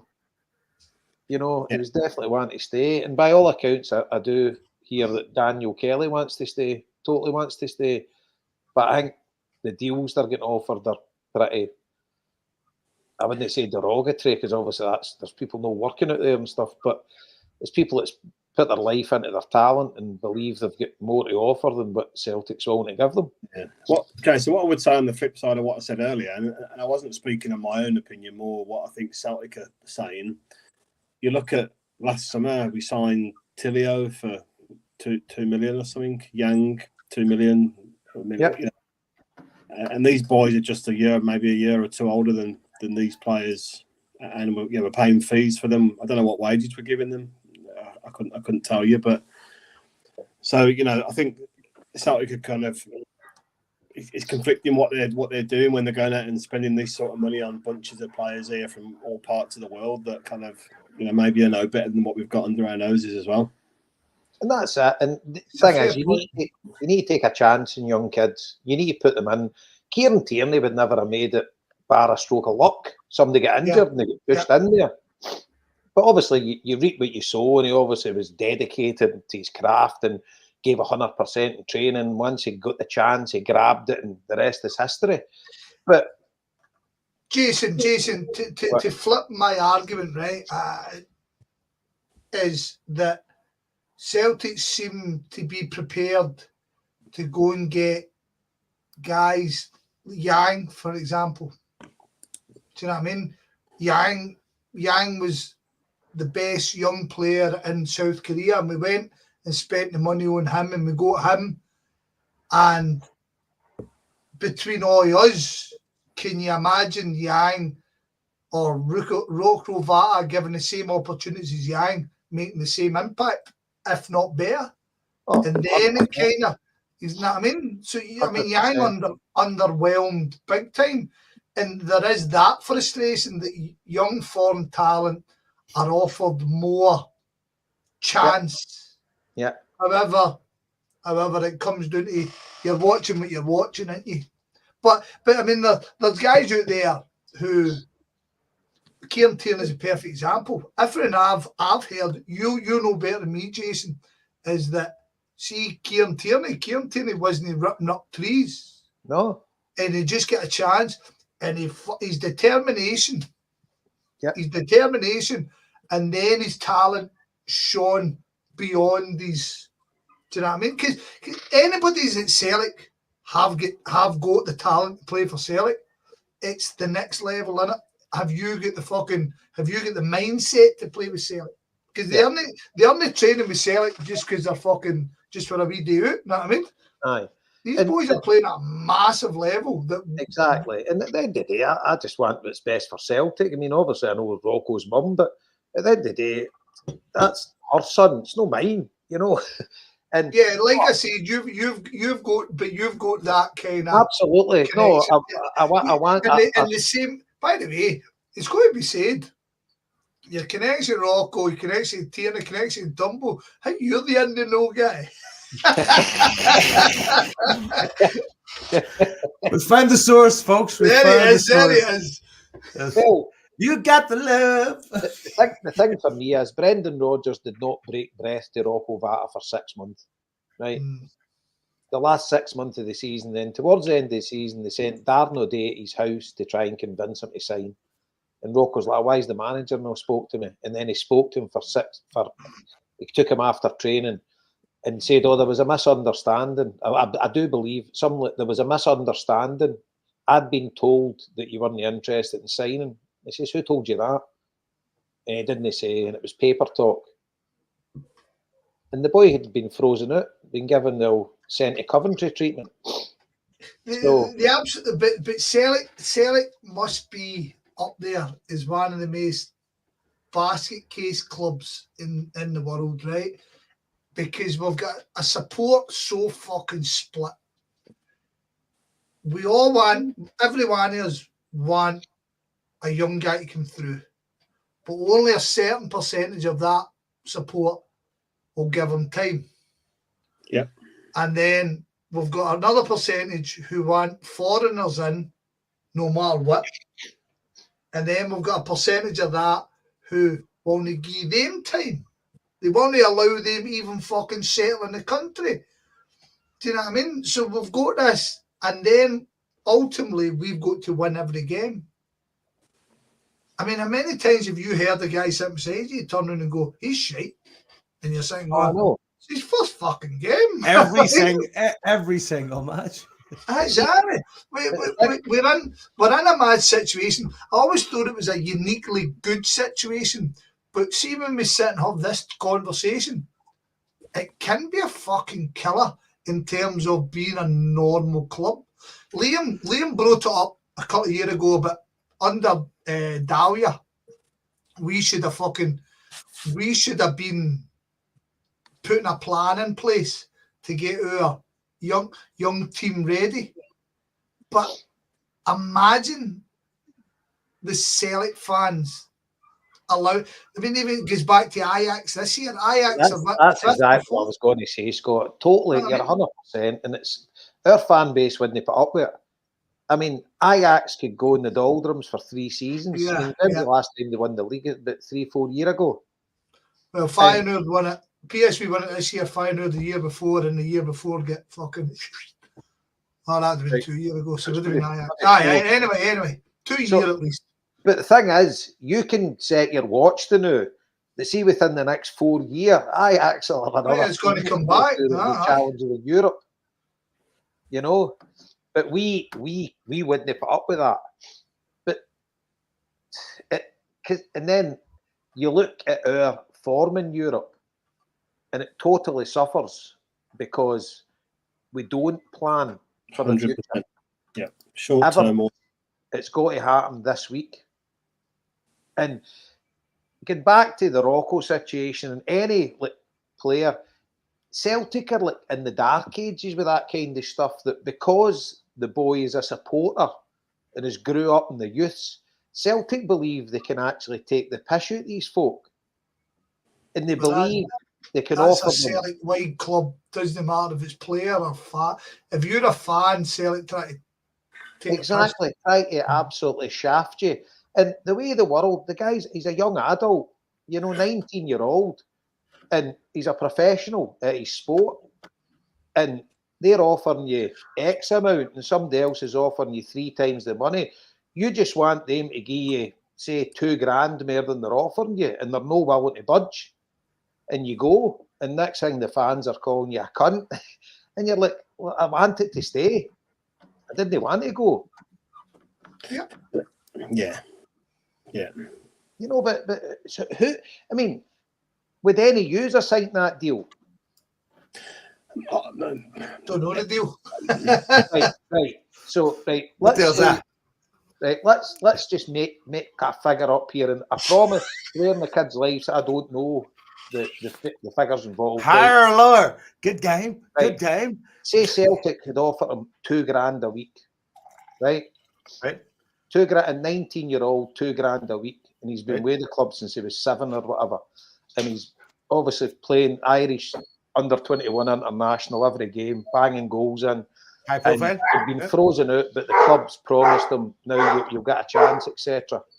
So say they offer him $2,000 a week, and Watford are offering him $7,000 a week. Done. Watford. Let's go.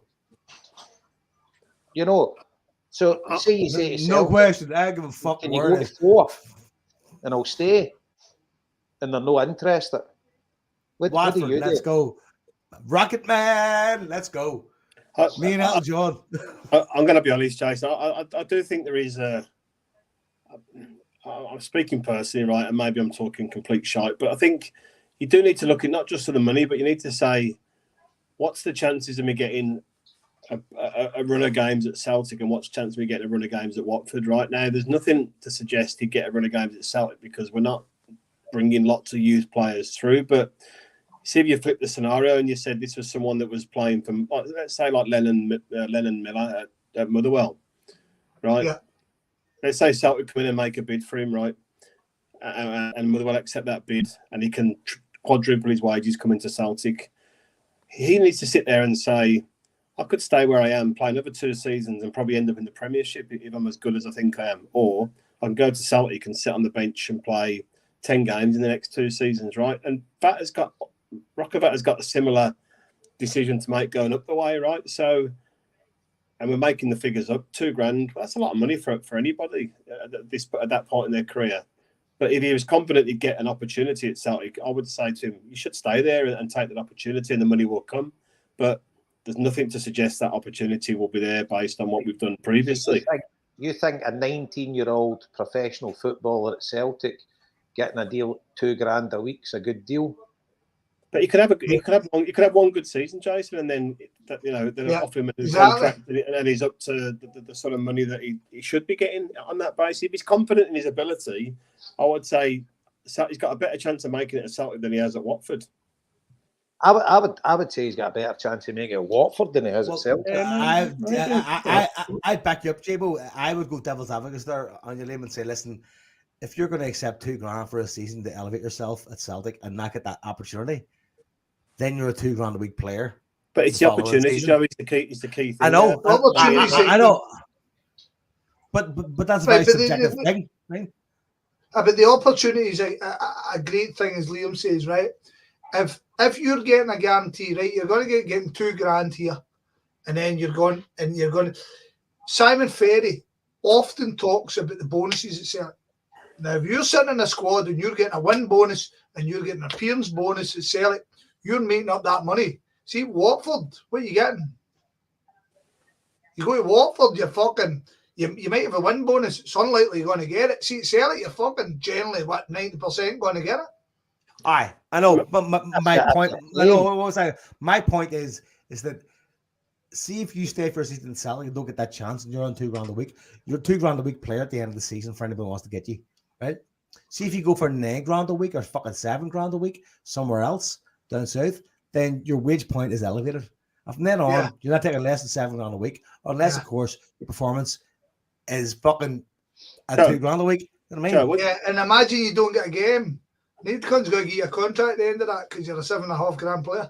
Joe, what do you reckon? What do you reckon Dembele's on? Dembele's on at Blackpool. Oh, he was touted as one of the world's best prospects a few years back. He's probably on fucking buttons down there. But Liam, you're talking about guys at 15, 16. It's a different kettle of fish. He's 19. Put it this way, right? If it was your son, right? If it was my son, right? And this is still on the table for him, right? I would look at the prospect and the possibility, and I would look people in the eye and go, is this really going to be the best thing for him? Right? That's what I would do. I would go, and I would look everybody in the eye and go, where does it feel best? Right? And some people can sell you some bullshit and you might buy it, and that's fine, right? But if it was my son, I would go, you know what? Let's go where they're going to value you to the point that I think you should be valued. Yeah, and that's fair, but it's not just money that's the kind of Liam, for the value. Is what I'm Liam, saying. see, I need to cut in here. Brendan Rodgers hadn't spoke to the kid for 6 months. Jason, that's totally fine. Right. Yeah, So it's see, every right. And that's part of the value to me, Jason. I did say that about there's not been given the opportunity there, so there's no guarantee. I was trying to make the comparison more with the Motherwell Celtic maybe than this situation here, but I'm just saying the grass is not always greener by going where the money is necessarily. How could it be any blacker? Because it had nothing going for him here. Absolutely nothing until at the end of the season, Darren Day came to his house because they started seemingly shining in training. So was he not shining in training before? Well, aye, he had been. Well, but the thing is, Brendan Rodgers was just cold shouldering him. But to me, that speaks to a structural issue around connection and communication.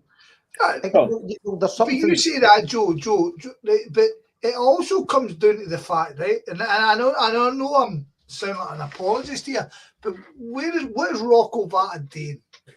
What is he doing, right? Because we've spoken about in the past, we've got a B team in a shitty league, right? And I call it a shitty league in relative to the level we want him to be playing, because I know the lowland level to me is like fucking Never Land. There was no way I could play their rights. But however, the point of the matter is, we don't play our reserve team in the B team.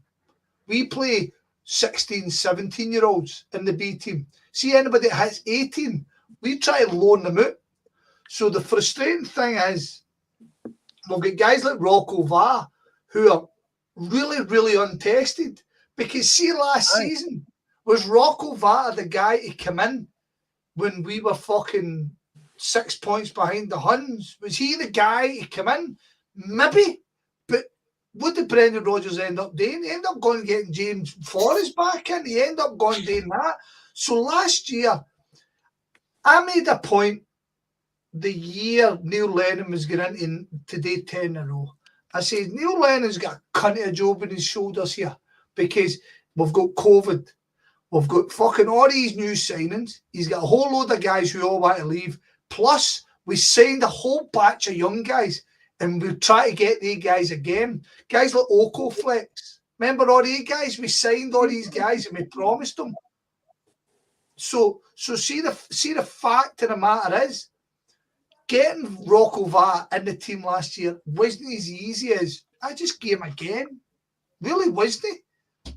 So I kind of know Vata's point. I get it. And Jason's making the point excellent. See if some comes offering you $6,000 a week, take it, kid. Fucking take it. But there's nothing to suggest we're losing it. There is nothing. No. And the thing is, that's totally fair because nobody knows how good he's going to be.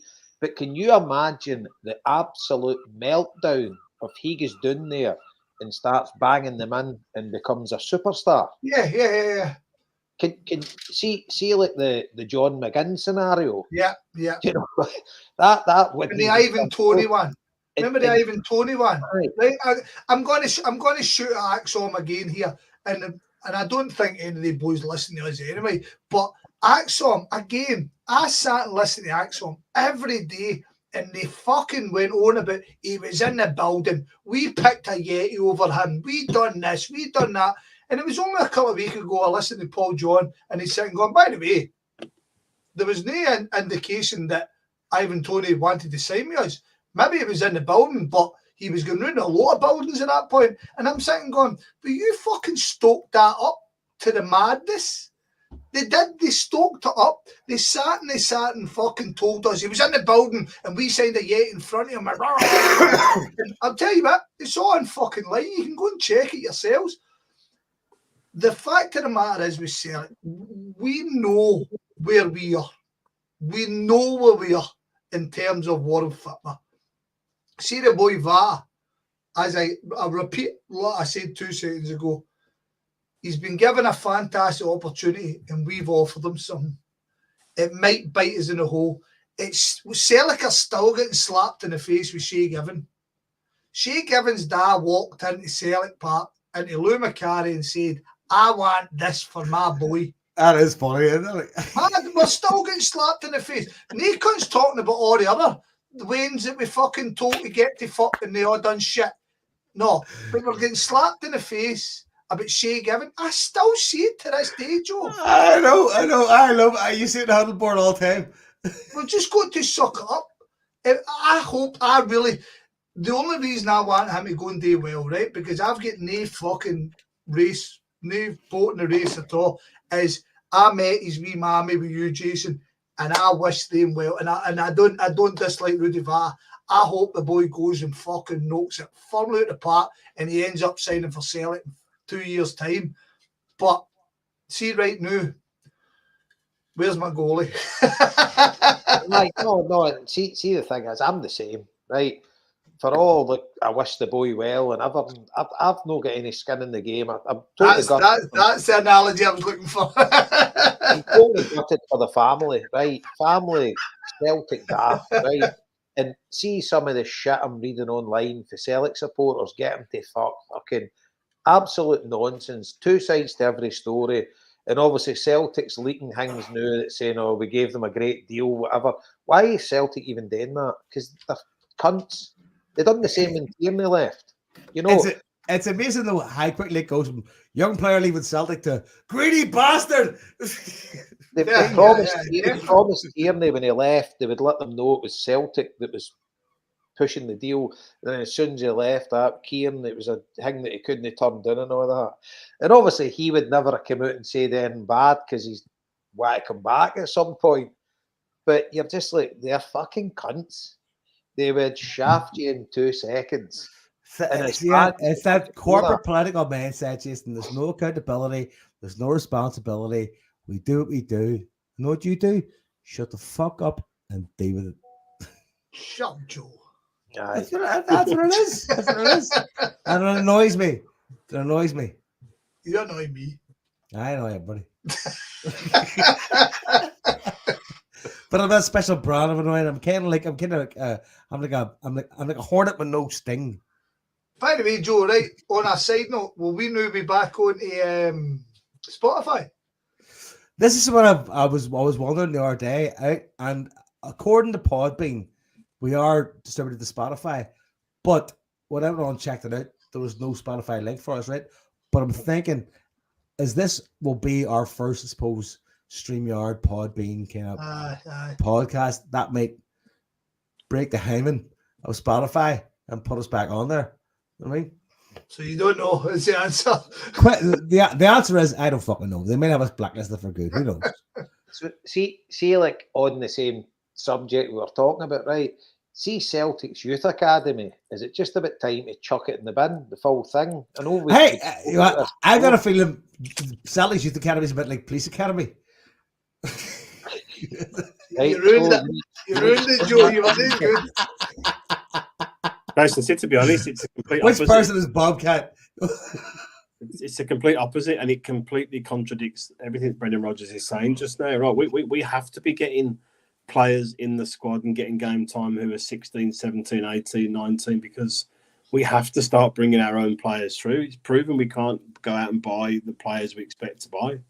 No, but we don't bring anybody through. No, that's what I'm saying. So it's contradicting everything that Brendan Rodgers is saying. We have to.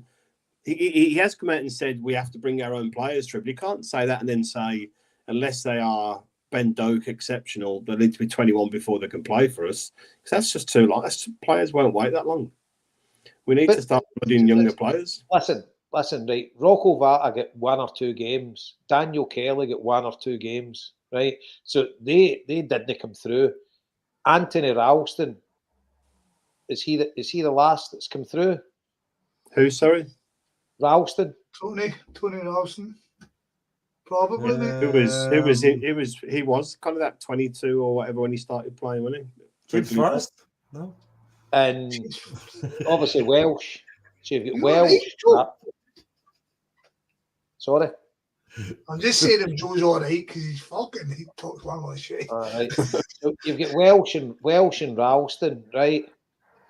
And before that, are you talking Tierney? Tierney, McGregor. McGregor. Yeah. Mikey Johnson? How depressing. Oh, there you go. That, baby, that's over the course. There's the guy we should talk about now. There's the guy. By the way, no, but Joe, shut up. We're actually talking now. You're actually no a kick in the arse after 10 years. Yep. And you're not even your second hand. You're 5. Right, right. But what I would say, the mad thing is, because of the amount of changing of managers we are doing, does not allow for that. And the type of manager we are going for, thus, does not allow that. Does that make sense? Well, no, because at the end of the day, if they're good enough, they're good enough. Right, no, right, fair dues. But Brendan Rodgers comes in the door and wants immediate success, right? See that, and then you throw in the European thing. We all want European success, so the standard needs to be better. True. It does, Scott, 100%. But what we need to move away from as a club is this: like, we've got 30 professionals on the books just now, right, or 30 plus or whatever. You know, we should be trying to have 20, 22 first team squad players, and everything else should be backed up by our own, you know, top prospects, youth players. There. But that's the club that done that. Yeah, no, exactly, 100%. But are we hampered by the fact what I just said earlier on, with the fact that we are not allowed a B team that's playing in the first division? That's killing us, isn't it? And there's no reserve team. Well, we've got a B team I know it's a shit league, but like, we're getting beat off fucking East Kilbride and like. No, but I explained that a minute ago, Liam. We're playing 16 and 17-year-olds in a man's league. See, everybody else, we're trying to put them out on loan. That's why. See if we were allowed a B team in the first division, we'd be playing Rockovar every week. Yeah, true. See, right now, that's a fact. No, that is a fact. Yeah, because my mate's boy plays with Hamilton's second team, under 21 teams, under 21s. And he says we Celtic are shite because Celtic plays 16 and 17-year-olds against them. Aye.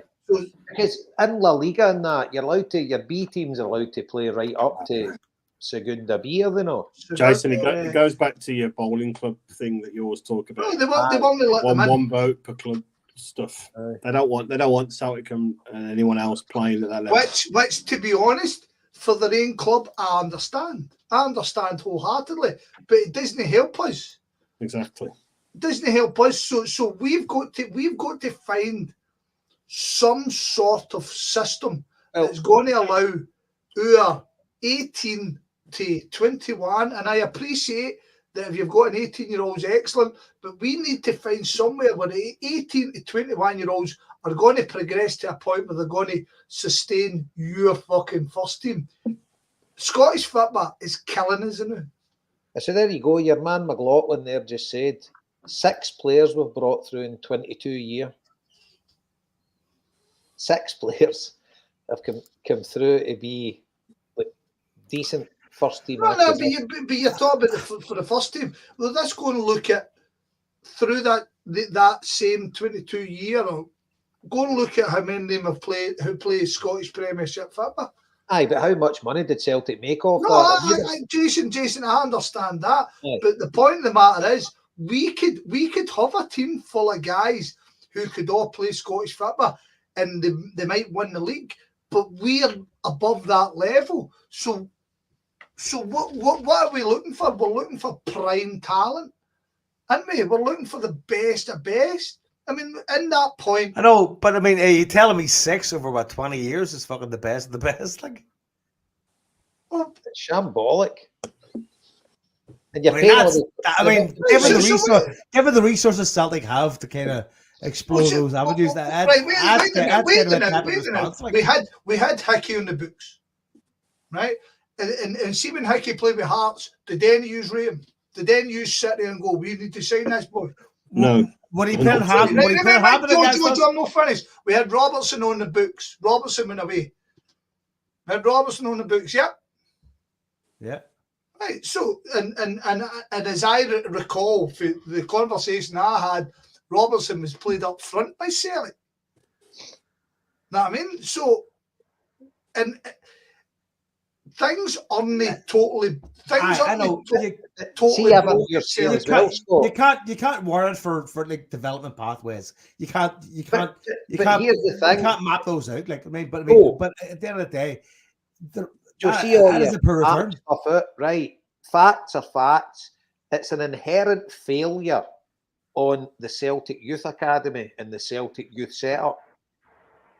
Producing 6 players over 22 years is just, it's despicable. But Right. Jason, there are bigger factors there, right? And we talked about them earlier on, right? And you know, we talk about Celtic and the rivalry with Rangers as this brilliant thing, right? You know, it's famous worldwide. I think it's something that really drags both clubs down completely.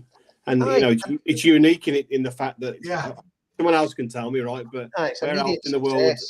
Yeah, where else in the world is there 2 clubs in the same city that share every trophy, more or less, right? So every decision is made short-sighted. Every single thing we do is based on short-sightedness and having to beat your city rival, and it completely hinders both clubs in terms of progression. Liam, that's a fact of life. Playing in Scotland and playing in the west of Scotland and being one of the 2 top clubs, right? So you either deal with it, or you totally chuck it out the window and change your full. But you know why we can't chuck it out the window? We need that youth team. You know that. You know that. Marty already indicated. You know that. So I agree with you, right? So see, you then need to take a business decision and say, see, this youth academy, this is never going to work. It's impossible to work because our situation and our environment makes it impossible to work. So, and the thing is, it's gone to the point now that they've got 2 players that they could have pushed the boat out to take a chance on. They're no willing to do that. So they're rubber stamping that it doesn't work. Or you be braver and you just say, fuck the culture that's here, and that's what we're gonna do. We're gonna sacrifice some short-term success to try and build something that's longer term for the club. They'll never do it because it's the same as your CEOs of your big companies, Liam. You know yourself, everyone with them is about looking good for that year when they've got their balanced scorecard to report. And your Celtic chief execs are no fucking different because they are caring about their own career. They're no caring about the long term of Celtic. They're making it look good that they've delivered all their fucking KPIs at the end of that year. And everybody's in it for themselves and their small thinking. Nobody's looking at the big picture because they've all got a vested interest, whether it be their wage, whether it be their shareholding, whether it be, they've got something tangible that they need to protect. Yeah, I agree with all that you've said.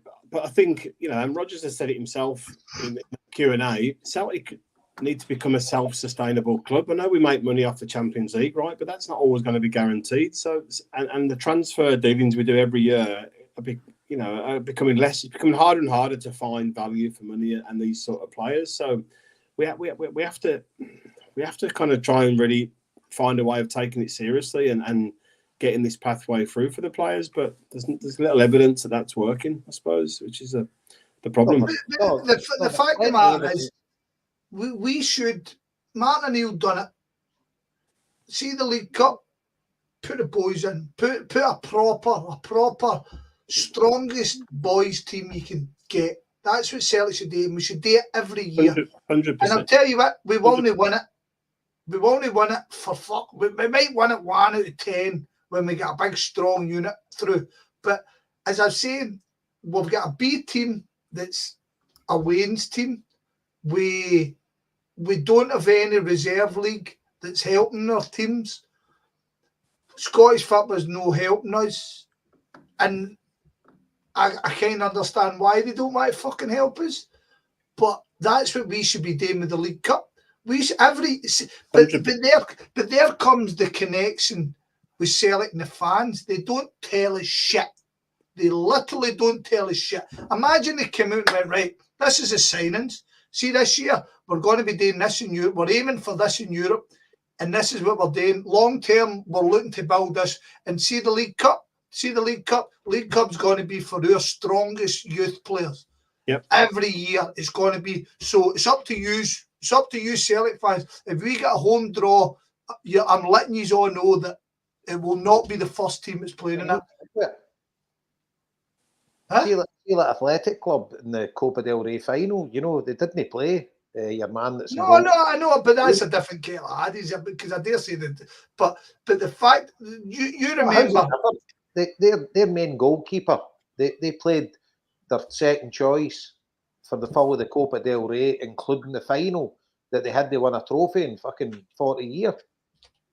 It's not a different kettle of haddies. They stuck with it. Fucking is. I'm talking about youth players. You're talking about fucking their backup goalie, Christ, man. You know what I mean? Well, it's still... Jason, I understand your point, but it's different. Of course it's different. Fuck me, man. Well, I think what he's saying is they're committing to doing something and they stuck by I 100% agree right? with you. That's the point I think he's making there. But it's, I don't know, like you said, he's all on the button. And we need to do it. But fuck knows, man. And no, the things James Muir saying it there. I would then offer Scottish football, as he says. He's said, and in fact, Joe, if you can put up James Muir, there he is. There, he's literally took the words out of my mouth. Brilliant. No, above that one. That's the one. Perfect. That's it. Yeah. Get them in the group straight away. The League Cup. You see, the thing is, though, we all talk. You need to read it out as well. It's got for the audio people. I mean. Right, so the League Cup with the youth would only be good if we participate in the early group stage. Otherwise, at best, 4 games. Otherwise, that's the way it should be, man. Definite. Like the year under Martin O'Neill when we went to Tynecastle and that, Jason, I dare say you and Liam would have been there. Remember, I think we beat them 4-2. Yeah. And we had Stephen Craney played and stuff like that. And I mean, it was, and you came away. I think Jamie Smith, Stephen Craney. Was that not where they were fighting over the penalty, Scott? The 2 players? No. That was a game at the end of the season. That was Lynch and Maloney. No. It was a game. It was a League Cup, and we played them, and we battled them 4-2. I'll find the game in a second. No, I do remember it. I just wasn't sure that was the same game when that happened. So anyway, no, the thing is, I agree with everybody. If some cunt can give me an idea of what to do. Do you know what? I'm with you fellas. Well, listen, we come onto this podcast, right, and all we did was lambast. We needed a goalie. Half an hour into the podcast, we've nearly got a goalie, right? So, positive thoughts, boys. Positive thoughts. Hey, Lord, won't you give me the strength to be strong? So, what you're saying, Jason, is this podcast go as a goalie? What podcast? 100%. 100%. Listen. Positive vibes. I'm saying. Positive vibes. No doom and gloom. No doom. Just for all Here, the YouTubers. Can I talk? We need to talk to you about a specific bus trip. I need to talk to him about a specific bus trip. Yes. What are you talking about? You took a tour guide bus around Glasgow recently. Did you that with Sean Kelly and Jim Cameron? Aye. Liam can tell you about it. Liam shout about it. I told you all along I wasn't going to be able to make it. No, you didn't. It was the highlight of my weekend when I see that. I fucking loved it because it was just So there, take it away. So basically, last year we did the inaugural Celtic statue tour, right? So the same folk were there, apart from Joe. He did the trap, but the bull Jim Cameron was there. Sean, the general, he organised it like he organised last year. I can't wait for fucking next year. That'll be a belter, by the way. So it was all kept undercover elephant, but Sean was coming through the town. He lives in Parkhead anyway, so he was driving. I don't know, he was maybe driving by Parkhead, and he seen the tour bus had changed its route, or there's an extra tour bus route that goes by Celtic Park. So he's like, it's fucking hardly anybody on that. He says, we could go on that. We could be up the stairs. We could get a replica League Championship trophy with green and white ribbons. We could get pyro. We could actually go through the town chanting, fucking celebrating Celtic winning the league. So that's what we did. So basically, it was all kept undercover elephant. We all met in the town the Saturday about, I don't know, about 11:30. No, maybe it was at 1 or 2 o'clock. So we met in the town and we walked up. Mick was there. A lot of the kids were there as well. His cousin Lee, she brought wee Harry. Magoo had Stephen. Mick had Niall and Finn. And Ellie was raging because Lee was gone. So she said if Lee was gone, I'd have come in with you. But so it was just me, then Sean, Jim.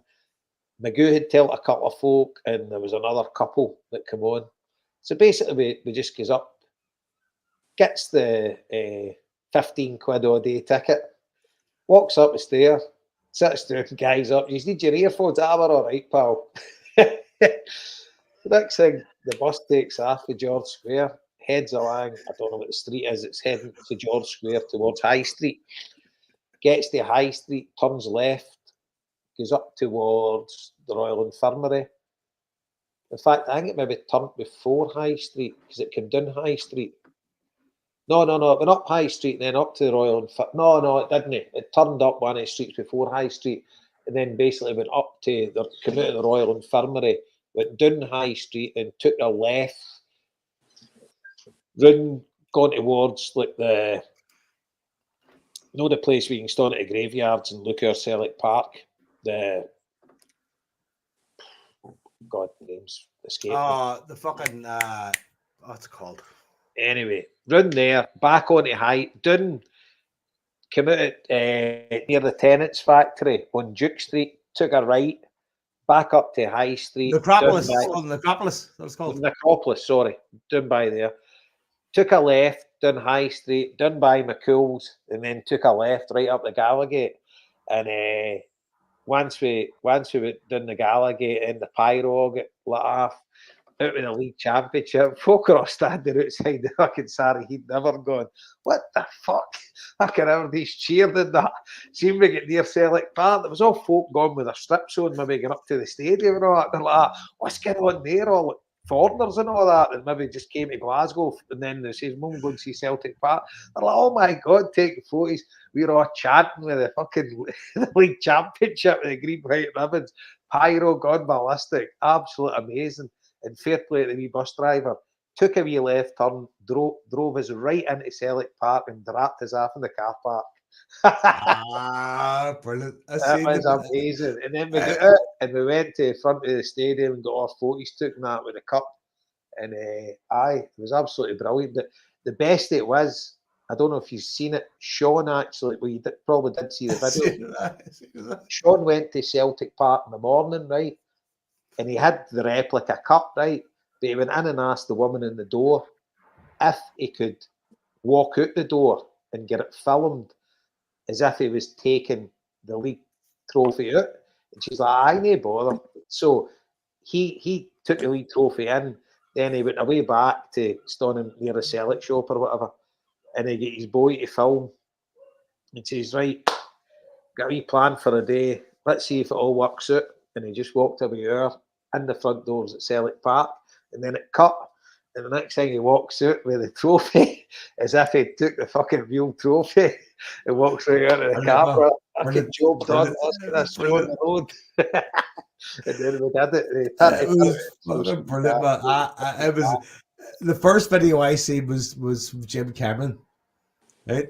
And I was like, going, they've got a fucking trophy, and there's me H-bomb, fucking there's young Stephen, there's the crew. I was like, and then fucking show up at the video. I was like, this is brilliant. I was showing them a wee lad going like, my mate Sean took the trophy to Celtic Park. He was like, that's amazing. Oh my God. My dad's mate took a fucking trophy to Celtic Park.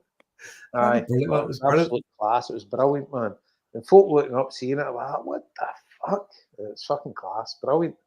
Jealousy was running in me, J-Bo. Oh, it was Jealousy. great, I mean, we spoke about doing that. My team won it. We were talking about doing a tour. Go and get that. I'm fucking all storm with the trophy and all that. And then you boys done it with the so funny, man. So funny. Aye. So next year we need to have a belter. So by the way, another wee thing as well, the meeting last night with the Tommy Gemmell committee. By the way, grab me a badge, please. Oh, Yeah. aye. Few of They're behind the bar in the King Lud. I'll get some. I had them all here as well. But anyway, we're going to be doing, so I'll be looking for you boys to take part. I don't know, Joe, if you can make it out, but we're going to be doing a sponsored walk for the point of the statue at Celtic Park, and we're looking at penciling in the Aberdeen home game, which is on the 19th of October. At the minute, it's still a 3 o'clock Saturday kick-off. I think it probably stay that. Yeah, 100% in. Definitely, mate. Aye. Would you That's go for good. that spot with the boys? 100%, aye. I'll Joe, would let you? everybody know. 100%, aye. Aye. I will walk. No, you won't. Excellent. So what we're thinking is, all adults that come, £100 the target for your sponsorship. Do you know what I mean? To get folk to sponsor you. And if every adult that comes, I reckon we can get a few hundred, will do it, no bother. And walk into Celtic Park, and then we're playing Aberdeen at home that day, and it's into the game. So if you leave, I don't know. I think it's about 13.5 miles. So we'll walk down through Motherwell. We'll pick up a load of fans that's come for the Railway Tavern or whatever. Maybe they'll come to Craig Newton Start. But then we want to walk out to Bells Hill by the Caesar statue, and a lot of the Caesar boys, hopefully we'll get them involved. They'll meet us there. They'll carry on the walkways. Then we'll walk by the Jinky statue. We'll meet loads there in View Park. And then they'll join, and then we'll carry straight on the road to Celtic Park, and then we'll get in there. And so that's what we're targeting. We're targeting the Aberdeen game in October.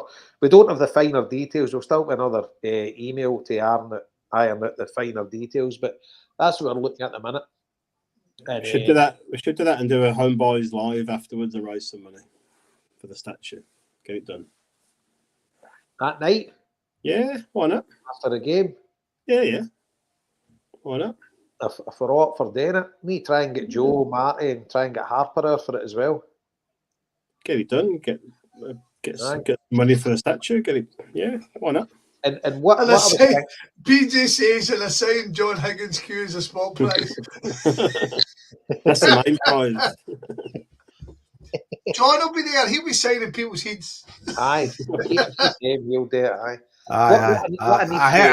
I'm off of that. No problem. I'm off of that. Aye, good. So I'll speak to Jim Blythe and that, because Jim Blythe is involved when they did the walk to Carden Den and everything about the logistics. Yeah, I think you need to let the boys know. Yep, I'll let the boys know. Aye. If my boys are into it, you know I'm fucking into it anyway. Aye, brilliant, mate. And as I say, any of your mates or that want to come along and do it, I mean, all are welcome. You know, this is the thing. It's not just a statue for Craig Dukes, a statue for all Celtic supporters. For us, 100%. It's the Tommy Gemmell Camino, that's what it is. Aye. Well, here's the thing, right? So we did the meeting the other night, and we're sitting at just over 35 grand. We've still got cash in a kitty, right? But 35 grand in the bank. So the initial target was 60 grand. That was just for the statue. But I spoke to the Caesar statue guys. The groundwork, they paid 11 grand for the groundwork, right?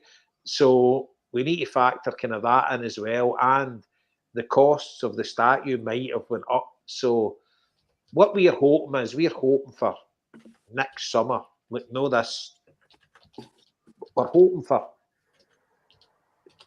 next summer or the following summer, but I don't know.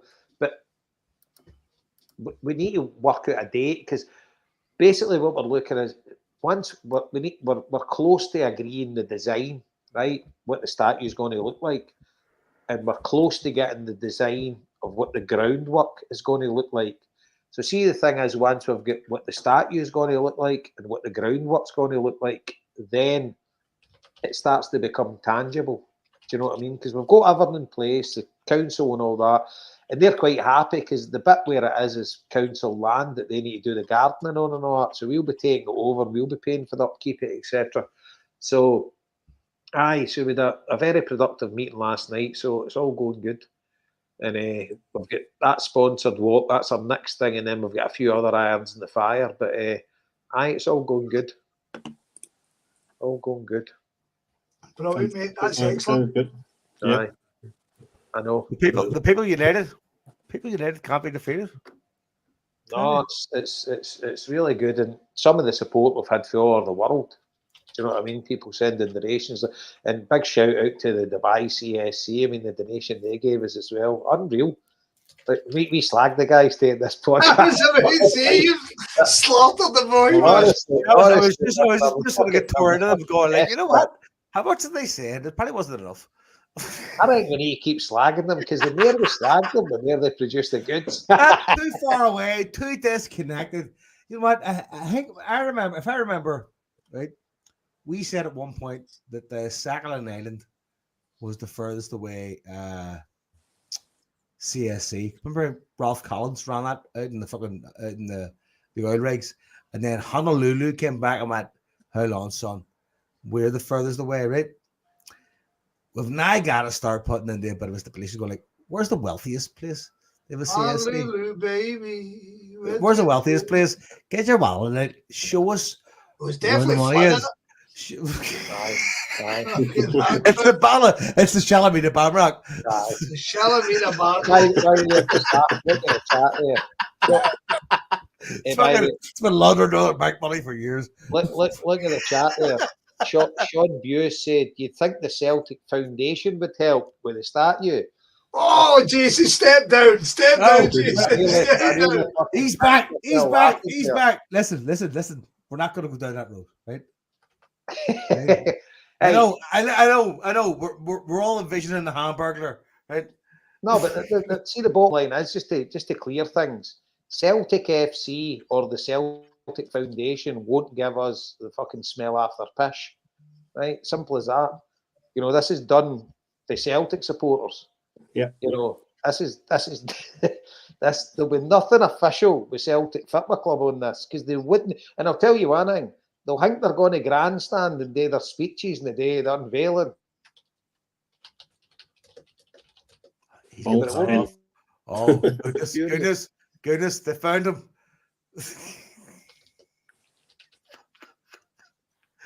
Nothing. And they give you fucking nothing. This is all done with Celtic supporters. Brilliant. Keep it that way, Jason. Keep it that way. 100%. Yeah, totally. Right. So the point is, we're going to do the walk. Do the walk all right. Hey, we do the walk. Talk about walks. It is the 12th of July. You know what? I've been getting sent plenty of videos, some bear on bear action. I love it. Joe, it's the one day of the year we can all look in the mirror and look like Brad Pitt. Do you know what, though? Here's the thing. See the likes of that Craigie Hill bonfire? That is impressive. Like, it's insane, but it is impressive. Impressive in how? That's like, how and why the fuck would you do that? Impressive. I mean, that's like going like, you know what? That takes some doing. That takes a lot of effort. I don't get the point. I think it's ridiculous. It's very dangerous. I think someone's going to die. And I'm very worried about it. But you know what? At my core, I'm like going like, you did do it. You did do it. But I'm struggling a bit the impressive part. What's impressive? Totally, man. Fuck all. To a certain degree. So, I'm not impressed by it. I think the feet. That don't impress me much. Right, listen, Hey, let's, boys. let's finish on a high here, right? Fabrizio Romano has tweeted twice about Kasper Schmeichel in the last hour, so he's coming home. He's coming. But he does done some Matt O'Reilly stuff. Like O'Reilly's gone for what? Are we looking at 30 million here? Are we looking at top brass? We can say that we've delivered Kasper Schmeichel in one podcast. There you go. That's it. Podcast every night now for the next week before we go to see who else we can get. Only the home. Only there's a reason we call the HomeBhoys. We bring players home. Come on, we might get Shane. Right, honestly though, fucking Kasper Schmeichel. Honestly, I'm all right. Are you upset about that? I'm not upset. As I said earlier on, I think Kasper Schmeichel. Your point. Why did we not have him in fucking 2 months ago? But fuck, Kasper Schmeichel, really? Is that where we're? Because what happens if Kasper Schmeichel stinks a bed out? Right. So the point, Kasper Schmeichel's the same age as Joe Hart. Joe Hart just retired. What happens if Kasper Schmeichel falls off a cliff 3 months into it and decides, you know what, lads? Fuck me. I'm not into this. Yep. What do we do? Good What time. do we do? Honestly, what do we do? I'm asking you a question, Joe. You'll fucking look at me with glacial eyes. What do we do? The Bainster and the Yeah, but we bought Polish. We bought Polish Barkas, who was like half his age, and he fell off a cliff after 3 months. Right? See that? You don't know, do you? Right, so you've seen Scott Bain, brilliant. That's your answer. Thanks, Liam. Well, no, I'm not. Thanks, Liam. Brilliant. We're going to buy the Villa. Scott, I mean, we're going to buy the Villa goalie as well. This is the pinball world we live in now. Like we have to get used to it. Like we fucking take a punt, see how it goes. I mean, Barkas is a great example. Well, this guy's will be great, and he was fucking toast. Right, but wait a minute. See, Barkas. Right. Let's step up and play, to use a terrible analogy, right? We went and got a Greek international goalkeeper. We went and got him, and we stuck him in a fucking hotel, and we didn't let him see his family, and COVID was going on, and he could see his teammates, but he couldn't touch them, and then we had them, right, and that boys went away, and had a really, really good time in Holland. Really, really good time, Joe, to the point that big clubs are wanting to sign him back, right? So, instead of fucking us looking at his whole career and kind of going, see that point where we thought everybody was fucking affected by this terrible disease and fucking, apart from that, we're all sitting there going, nah, he's shit. That boy's shit. He's fucking shit. Right? Barkas wasn't good for us. But we can't allow Barkas and that mad situation we were in to dictate Celtic's fucking signing policy. That's what we've done, Scott. It's infuriating that people are using fucking Barkas as a reason not to go and sign somebody. It's infuriating. I know. I totally agree with you. No, Joe, it's your fault. Nobody else. I understand what you're saying, Scott, right? But you know what? You got a Hail Mary with fucking Joe Hart. You gotta know where to follow them. You got a massive Hail Mary with Joe Hart, because other than Joe Hart, where was it going? I've no idea, Joe. It was going fucking. It certainly wasn't going to the quality of Joe Hart. So what are you saying here? Sorry, are you saying that because the Barkas failed on a big fee, we're not going to do that again? This is.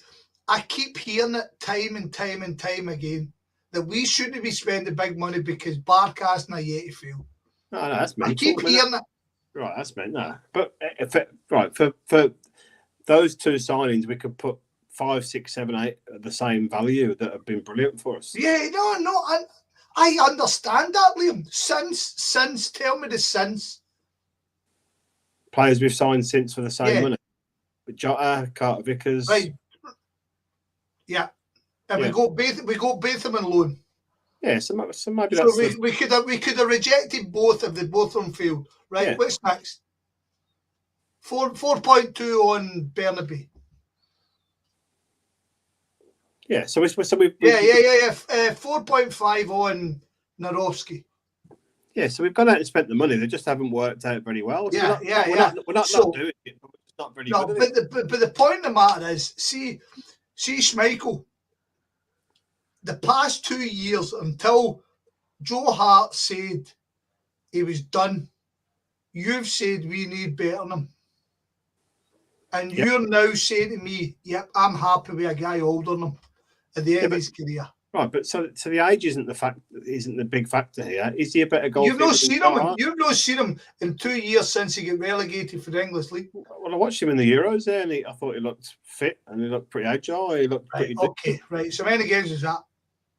Yeah, but I'm not saying he's a brilliant goalkeeper. I'm saying I'm not devastated by that. If that's a signing, I'm saying I'm okay with that. See, ultimately, Liam, if we cut it all down, it's bollocks, isn't it? Well, that's bollocks, isn't it? See, to be honest with you, Scott, right? And I know the point you're getting to with Liam, right? Because Liam was a big critic of Joe Hart. But your criticism of Joe Hart, Liam, wasn't it because of his age? His agility. He was a bit shit at the time. Yeah, exactly. Do you know what I mean?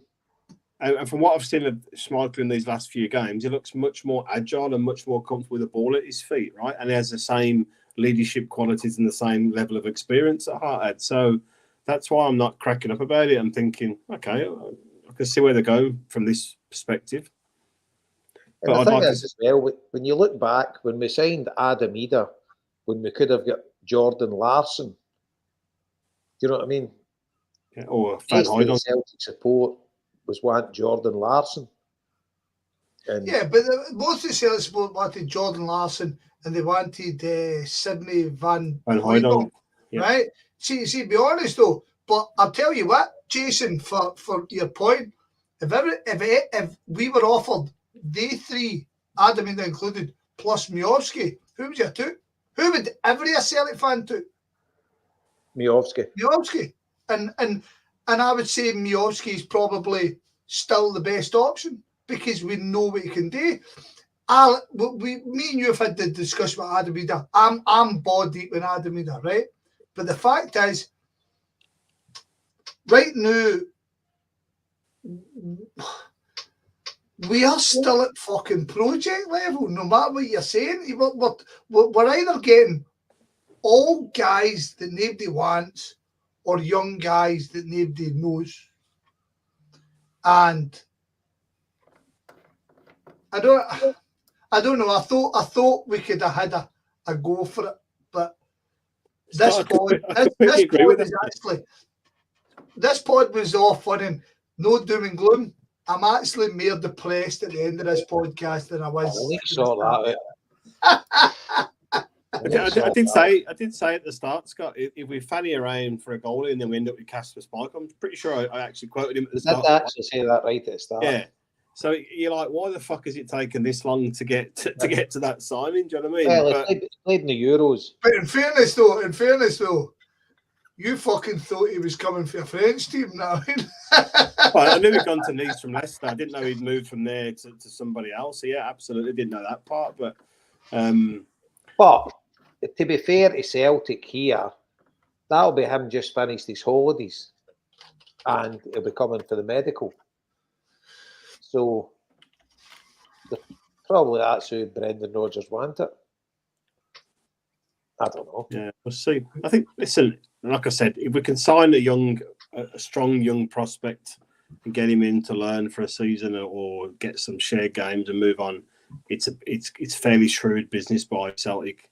If we end up just with Schmeichel and Baines still number 2, then it's just a short-term plug in the gap. Yeah, it's having a kind of trying to have a run at Europe this year because you're getting a ready-made keeper that's ready-made for that environment. Yeah. And he's not going to fucking, you wouldn't think he'd bottle it or anything like that. You know, he's been around the block. And to me, I'm all right with it, to be honest with you. And then you obviously try and target a goalkeeper for the following year. You know, you get this guy in. I think it's the least kind of gamble you could go for. Because if you're getting somebody, don't get me wrong, the Croatian keeper, if you'd say to me, take him or Schmeichel, you'd take the Croatian keeper every day of the week. Well, what's interesting, yeah, I mean, he looked good in again the Euros as well. But what's interesting is when you look at the feedback from the Newcastle fans, they absolutely slaughtered him. Aye. Do you know what I mean? Arseholes. Oh yeah, cool. That absolutely are. But there was very little positivity about him whatsoever. Who we talk about? Dubrovnik. Yeah, Dubravka or Dubrovnik. Yeah. Dubrovnik. Fucking, a fucking full holiday resort. All that we said is that Schmeichel, they have taken you away. Dubravka, yes, thank you. But it's, Joe, your silly joke was missed there, Joe. Just to let you know. Who knows? It'll get picked up with the audio, don't worry. You hope there might not be a fucking audio. There will be. Trust me. So good fun to get back in the saddle. So what are we thinking about Sunday? So I cards on the table here, right? I've declared myself to my Basque comrades. I've told them. Supporting England. I says, listen, guys, 100%, I'm supporting Spain. And they've all just get back with the heat in the hands and all that. Signori! I says, listen, I just can't. Like, oof. The interesting one, did you see the one with Nico Williams? It was one of the group games or whatever they won. I don't remember, maybe it was the quarters or something. And he's went to the crowd and he's seen a guy with an athletic shirt on. Seen that? So he's took the shirt off, he's gave it to him and all that. I was like, Joseph, I says, I assume he's not from Bilbao. He says, Spaniard, 100%. Never from Bilbao. It was funny the amount of Barcelona flag badges on Spanish flags as well. I was like, fuck, I didn't think you see that many. Like loads of them, man. Like, I noticed that.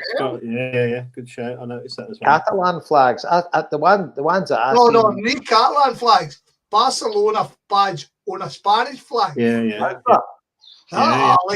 Like 7 or 8 of them.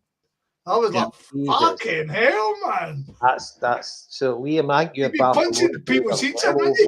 It's like a big Scotland flag in the middle of a Celtic badge in the middle of a Scotland flag. I noticed it as well, Scott. Very unusual. You get one of them, by the way. You've got one up the stair, isn't you? Aye, but so what we thinking about Sunday? They can't fucking win it, surely. I live a living room full of Spanish lads, so I'm hoping it's going to be brilliant. No, they're not. I hope Spain win, mate. So hope your team gets pumped, Liam. Nah, it's got to be Spain, surely, man. Do you know what though? I had a feeling that they were going to the final. I know. I'm a bit nervous about how far ahead. You see, you had right. Sorry, Liam. I'm going to pounce on fucking.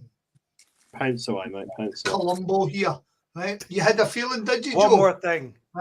You had a fucking feeling they get Slovakia, fucking Switzerland, and the fucking Netherlands, and you had a feeling. See what the team they've got to play the football they've got. They deserve a swift kick in the HomeBhoys. That's what intrigued me. I was like, they're playing shit, they look shit, and nobody expects they're playing shit. They're going to the final. But they played shit teams, man. Did you see Michael Stewart meltdown on Twitter? Have they been? How many since the groups? How many times have they led? In 90 minutes. I didn't say I had a theory. No, you love England. That's what you said. I had a feeling. Right? And my feeling has proved pathetic. Right? But you never said it. You sat and thought it in your head. And is that wrong? It's pathetic, not prophetic. Fucking Scott McCrory thought, please fuck me. Did any of you see the Michael Twitter meltdown? Who did he say? Michael Stewart, sorry. No, what did he say? Oh, basically, he started listing since Gareth Southgate's been England manager who they've faced, and they've no faced a good team yet.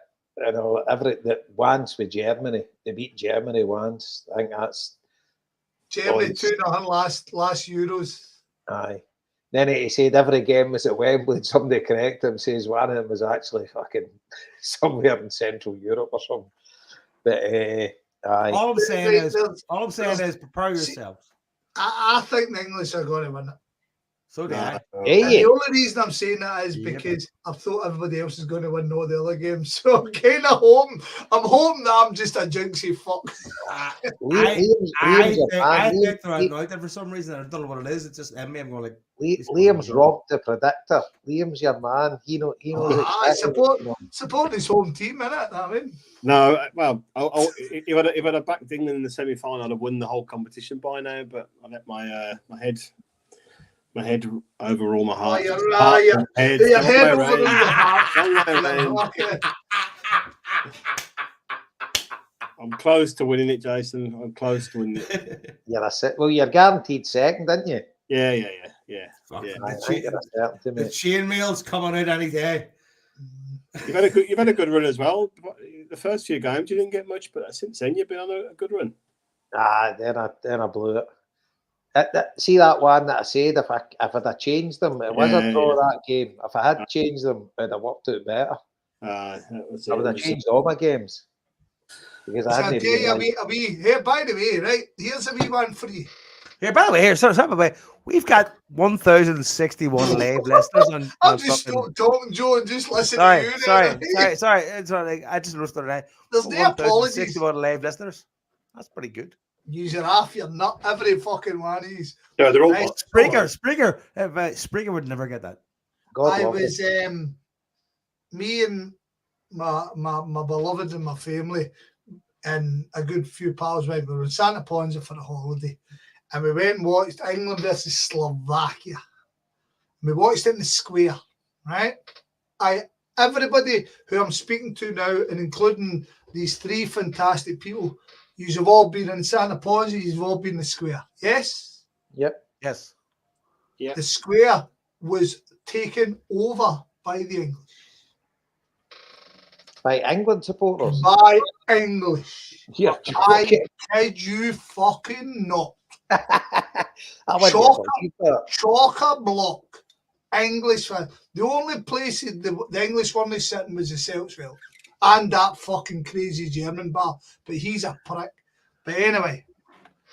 So we were sitting and we watched this stuff. So I've come down for the game. I couldn't believe the amount of them. They've got every seat watching the big screen. And I've sat down beside this couple. And I've asked the question, this older person beside me, a woman, and I says to her, how are you doing? Where are you from? Oh, we're from West Belfast. All right, where are you? All right, okay, I know it's West Belfast. And that's my husband. All right. So her name is Roisin, right? So she's quickly... Opinion check number one. Yeah, she's quickly clocked. So we're in the Celts well, we're watching on our screen, and she's turning to me. She's turning to me and she's went, have you ever known such a deplorable fucking race as the fucking English? And I was like, so I started laughing. I'm like, Roisin. I was like, Roisin, you're fucking right. No, I don't think I'm all right. So anyway, so the fucking Slovakia have scored. We're fucking jumping up. Yo, get it fucking into them, right? And then obviously Bellingham's done what he's done. And she's just sat beside me. And for people who are listening, she's stuck up both her middle fingers up to the whole fucking English crowd and told them to go and swivel, right? So anyway, and then obviously England have went and scored the winner, and she's turning to me and went, if ever a time I wish I had a hand grenade in my bag and fucking blow these old bastards up to fuck. Jesus. You know what? See, when you're on holiday, you do things on holiday. You do things on holiday in a fucking dark room somewhere. Like no, go on holiday, go, let me drink at 11 o'clock in the morning. Like, no, take your fucking hand grenades at me, it seems to be. Fucking hell. But I couldn't believe that, Scott. I thought that Harry Flynn owned that. I'm shocked by that. Harry Flynn owns his bit, but see the middle bits, they've all got a section. This was full. I couldn't believe the amount. To the point, see when they played Switzerland, we went down the strip and like what's the one in the corner? Flamingos. No, just before Flamingos. Flamingos was all English. It's like a sports bar thing on the corner. No, the corner. Flamingos was all Sean, English as well. I think he's corner. Somebody's corner. Paddy's. Ah, fuck knows. I don't. That was all English. I'm Brennan's going to the toilet, boys. Back in 2 minutes. Brennan's across the road had the Irish rugby on, so nobody went. But right up into the Dubliner, every Irish boozer all had just wads English in it. We were led to believe, we were chatting about to somebody, and they were saying that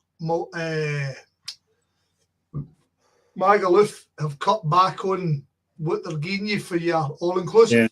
Yeah, it's four drinks a day you're allowed to have. So they're all booking Santa Ponza. And Santa Ponza, our hotel was humming with them, like with the flags and all that. Man. Mate, telling you.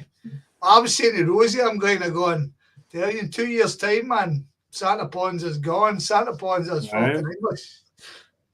I was in Magaluf, Parliament over 4 weeks before you'd gone over, Scott, and it was quiet, but that was quiet there. I went through Santa Ponza one night, it was pretty quiet, but I never thought I'd see that.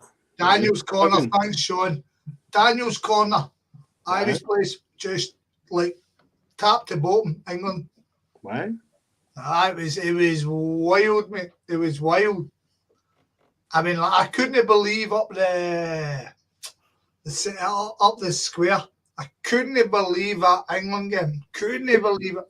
See that big screen there? I thought the Celts kind of controlled that big screen. No, well, that's I don't know. You'd need to ask the question. That's what Marty always told me. But that whole place was heaving with English. All the odd strips on, and they were getting it big licks with they kind of was shouting at me and Rosie and all that. Because I was like, go and fuck yourself. And they're like, oh, Scotland, good bastard everywhere you go. We're like, no way, man. No way. Like Marty's pal was off and he was sitting with us and it was wild. I didn't expect. I don't think I spoke to an English guy last time I was in Santa Ponza and they're fucking reeking of them, man. There was a funny video from somewhere from, I don't know if it was Magaluf or Tenerife or somewhere, and there's a load of young English guys, like, maybe 20, 21, singing that stupid so-and-so gets battered everywhere they go. And they're banging on. It's a pure shit song, isn't it? Yeah, but they're banging on the top of this car, right, singing that song, and then these two fucking big muscle-bound East Europeans get out the car and just fucking over them and just knock them all, every one of them out like a Skittles, man. Which was pretty ironic because they were singing away. But there was a big boy, he was a big tattooed fuck, and he was like, Scotland, we'll not be fucking seeing you anymore. We'll not be seeing you anymore. They were staying in our hotel. Me and my big mate John like, all right, big man, I thought you didn't see us anymore. And he's like, oh, it's good laughing it. Simpletons, man, complete simpletons. Aye, so I don't know. I'm putting big question marks on Santa Provi, man. Now, swear to fuck. That's not good, man. Should have got the Rebs on from the Celts well on the speakers. That's it. Cast a new light on it. I said anyway after I come back for Lanzarote, play it. Porta del Carmen just puts it into insignificance, to be honest with you, the amount of Irish bars there. See what you're saying there, right? So my brother-in-law, I don't know, I've told the world, my brother-in-law, reeking at him, is humming, man, stinking hunt. And he keeps saying to me, fucking that Lanzarote, man, that's Little Island. Well, I guess where I'm going on Monday. Blackpool. Porta del Carmen for 10 days. Oh, yeah. Oh, see, the only thing that folk were saying, like, the bar 67 bang on, right? But if you're getting in there for a bevy, it's like €5 a pint and stuff like that. There's plenty of places you're getting it for €2. You know, because it's a massive resort, absolutely massive. But see the thing for me with well, maybe different where we were. But see the weather, bloody hell. I mean, I was looking at folk in Torremolinos and stuff like that in Benalmadena. It was absolutely scorching. we were fucking cold at night and everything. It was fucking. It's windy as fuck. All through the day, Jason. The forecast is wind all the time. But while we're there, you never see a bit of sun in the forecast. Obviously, it is sunny, but the weather in that Lanzarote is brutal. It's mad because it's the most northerly of all the Canary Islands. So I don't know. It must obviously get things for the Sahara or whatever coming across, but the weather would put me off. I've been a couple of times now, and that time me and Linda went was at the start. It was the day after a cup final. It's fine. Summer. It's 28 on Monday when I get there. It's fine on the summer. But enjoy your holiday, Liam. Anyway, part of the weather's pish. Jason doesn't like it. I'll be in bar 67 anyway, Joe. I'm not caring. Good stuff. Good stuff. But good stuff. no, it's a cracking place. I love it. You know, it's proper, right nice island. Yeah, I've been a few times, mate, but it'd play a blanker normally. So, did you ever go to that? Did you ever have food in that volcano restaurant, Liam? No. Like, where are we going with this, boys? Are we just talking about holidays here now? You're back there, Scott. You're fucked. Well, I've got something else booked, so fuck you. But good man. He's got a suntan. He's on fire. Have we got any more Celtic stuff to talk about? Aye, let's talk about the Notre Dame trip. Jason, tell us about your trip. Your trip? Definitely. That's one. That one. Aye. Sorry, Liam. I don't mean to be rude, but it's fine, mate. I'm with you. I was just about to say that. No, so I've got all sorts of stuff planned now, and actually, while I was on the show here, I've just got Big Tommy's cousin Neil. I've got the three of them booked on Seamus's bus. Jabo, a bit of context for anybody who's listening. Right, so my wife's 50, and she hates football, and she's been to. I'm 52. It's a good start. And so folk that don't listen to HomeBhoys normally, they'll maybe tuned in now. But me and Linda have been together for Linda was 2021. And I took her for her 22nd birthday. I says, we'll go away for a few days to Amsterdam. She's like, perfect. And she knew it was a close season. So we jumped on a flight. She's like, why is there folk on this flight with Celtic strips on? I says, well, we're not actually going to Amsterdam. Celtic's playing pre-season tour in the Netherlands. And it kind of started from there. So here we are now, a few years later. She's been to 4 games. Amsterdam Netherlands pre-season tour. Dinamo Zagreb away after we stopped the 10 in a row. We had 800 fans and they just finished fighting the Balkans War. What other game? A Parma friendly at home because we were the night out in Ayr and she had to come because we were leaving straight for the game. She's been again with the Kano Foundation as well with the kids, and this is our 5th game, and it's our 50th birthday is actually the day Celtic play Chelsea in Notre Dame in South Bend, Indiana. So we're going to Chicago for 4 nights, and then obviously just travelling down for the day of the game. So my mate Seamus, he's got a bus organised with the Boston Celtic supporters. They're all coming to Chicago, and there's a load of other Celtic fans going to be in Chicago. I think there's 4 or 5 buses leaving for PJ Hudson's or AJ Hudson's in Chicago to get down to the game. So Big Thomas just texts us. He's got my big mate Thomas. He lives in Kearney, New Jersey. So they're all coming up. But he's got a house in South Bend. So he's going to have a barbecue the day of the game. Oh, that's brilliant. And his cousin Neil is travelling over with his 2 sons.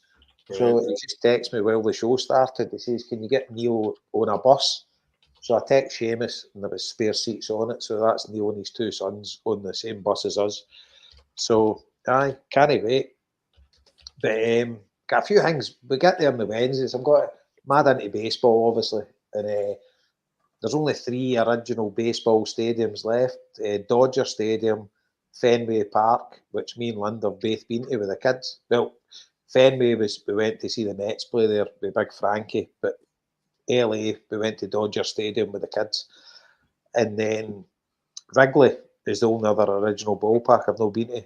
I fucking hate the Cubs, but we're going there on the Wednesday night. They're playing. Is that the Blues Brothers? Aye, that's their club.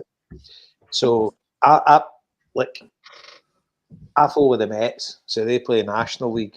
In the American League, if I had to pick a team, not really go to any team, but if I had to pick one, it'd be the Chicago White Sox, because they are very similar to the Mets in Chicago. They're the fucking downtrodden team that the vast majority don't support. None of the tourists are into them.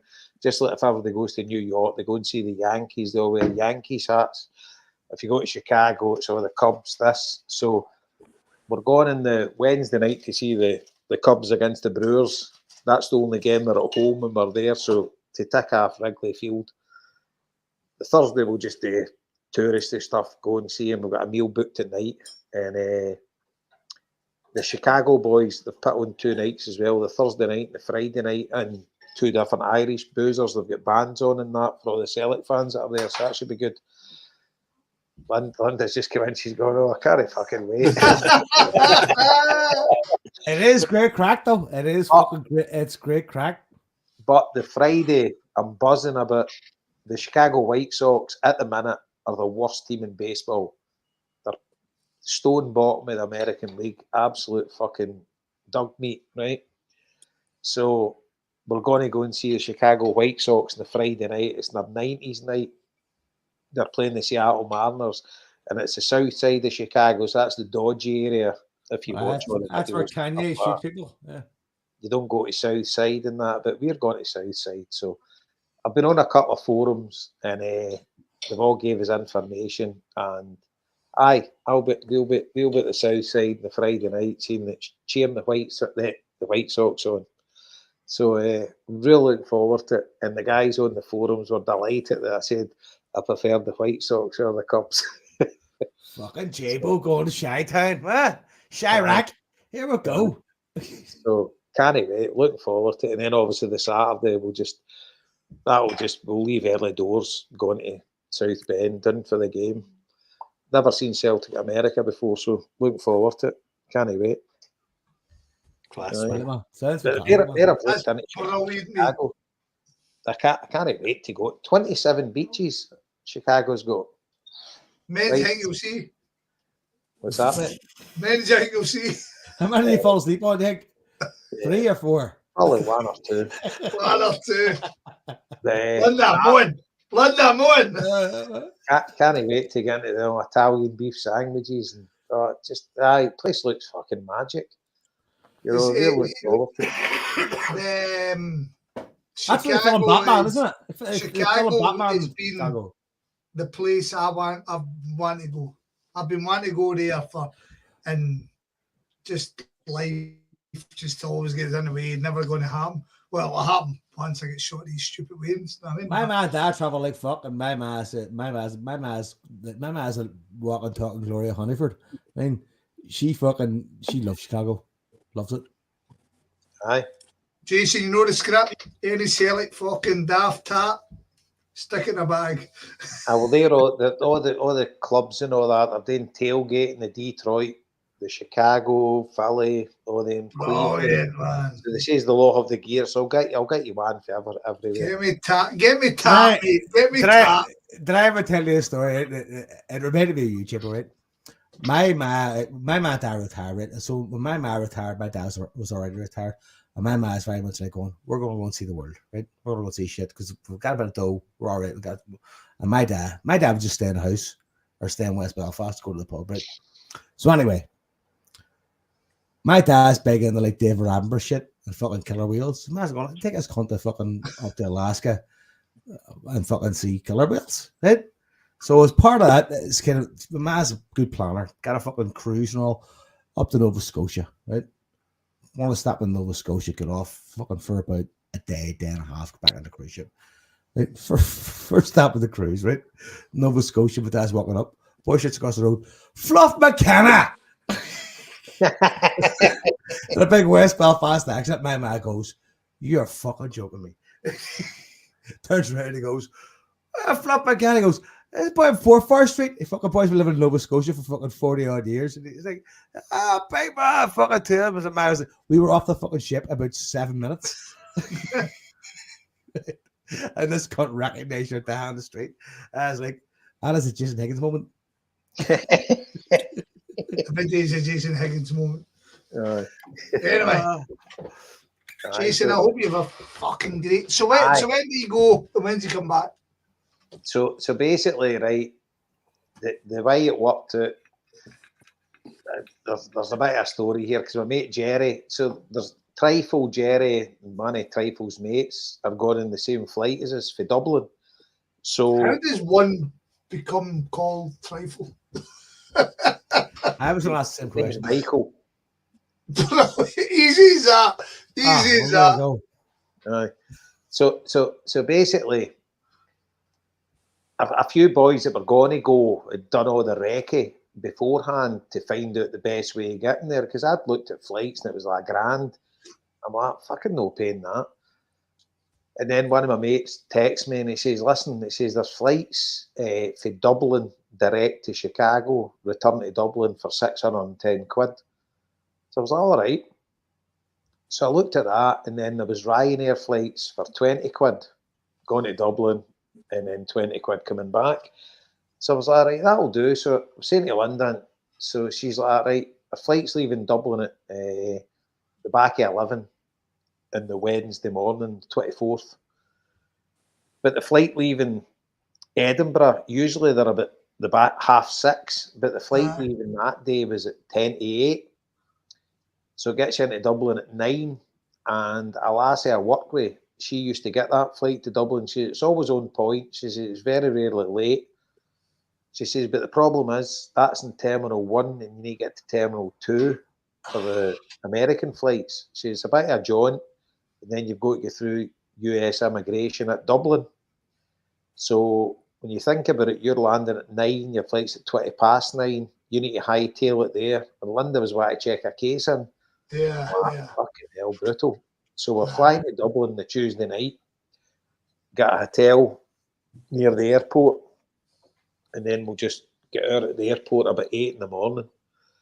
Brilliant. For the flight out. And then the way back, we've just got a Ryanair flight to Glasgow. We get in Dublin at 5 in the morning. We've got a Ryanair flight about 8 in the morning or something Perfect. to Glasgow on the Monday. So going the Wednesday, we've got Wednesday, Thursday, Friday in Chicago. Saturday, we'll be doing it South Bend for the game. Then we'll be back in Chicago for about maybe 9 or 10 o'clock at night.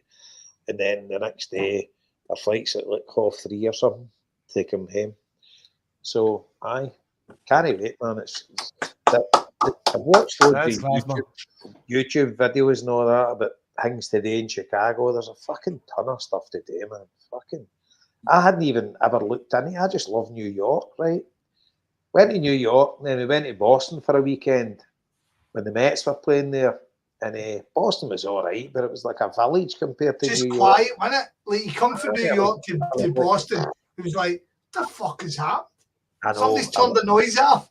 I was seeing Big Frank, you know, the Mets fans and New Yorkers were up. Fucking what a buzz it was. We were all in the bars. It was fucking bouncing. Then they all get the train home the day after the game. Boston was just quiet as fuck. This is a bit shit. But Jason, the mad thing is, when I done it my honeymoon, I went from Vegas to Boston to New York. So I fucking, I mean, I was like this maniac place, and I went to Boston, and it was just all chilled. Every booze who went into is just sitting there. Oh, you're from here, just sitting talking away, and then back to New York. You're like, fucking hell, man. Aye. We looked at doing Boston. Yeah, we looked at Boston this year with the boys, and then New York as well. And Big Craig said Chicago, and I wish we'd have. Wait, who do you mean the boys? What do you do? Who's the boys? We were all 50 last year, so this is our kind of like 50th thing that's spilled over to this year. Lisbon now in the end, which I'm really looking forward to. September. Fantastic, mate. Yeah, so I've done the Estadio Nacional twice, but we're going to do it this time when there's not a game on, so it'll be looking forward to that. Be good. I see like the full Boston thing, the full Chicago thing. Like I can't wait, and I'm mad into baseball, right? So that's going to be great as well. But it's the Celtic thing that's doing it for me, obviously. If you could if Celtic weren't playing there, right, and you could say to me, go somewhere in America, I would always go to New York. I wouldn't even think of going anywhere else because I know I love New York, and I'd be like, fucking spending all this money going somewhere, and fucking I could have been in New York, which the Boston thing was kind of like that. Boston shite. Aye, but it was all right. It was fine. But it was like a village, you know. No, I liked it. I really liked it. I liked it as really well. You know, I did like it, but I love New York, and I'd be like, fucking wish I was in New York. But the Chicago thing, because of the Celtic thing, will be brilliant. But if you never did any intention of going to Chicago, I've gone to admit Chicago on my mind. Aye. You might feel different once you've been. And you've exactly. I don't. Yeah. Thing is, I've been in Chicago before for 8 hours. We got a flight to Vancouver, and I got a big. We booked a multi-city trip, going to see my mate in Vancouver, then Linda's brother in Denver years ago, and then Florida, and then New York. And believe it or not, the return flight to Vancouver was 800 quid, but when you added the other 4 flights on, it went to $1,000. So it was brilliant, you know, when you do the multi-cities. If you're ever going to do something like that, look at BA and stuff like that when they've got a sale on, and see when you just keep adding flights on, it doesn't increase incrementally. It sometimes reduces in price when you add legs on, which is weird as fuck, but it does. But anyway, when we went to Chicago, I could pick what flight I wanted to do to Chicago. So we landed at, I don't know, say 1 in the afternoon, and I picked flight to leave at 8 or 9 at night. So it gave us, our bags were obviously checked through to Vancouver. So we got out and we got the CTA, which I called it the MTA on one of the Chicago forums, and folk were pulling up for it. The CTA. She never returned. No, she never returned. And the fate is still unknown. Ever I forever beneath the streets. And then this. There you go. Did you see Jimmy Evans' comment there? No. Fair play, Jason. Linda's birthday, your party. Sounds fair to me. No, see, you actually qualified. Like, see, when I was 50, it was lockdown. I didn't get a 50th. The world's smallest violin is playing just for you and him. Aye.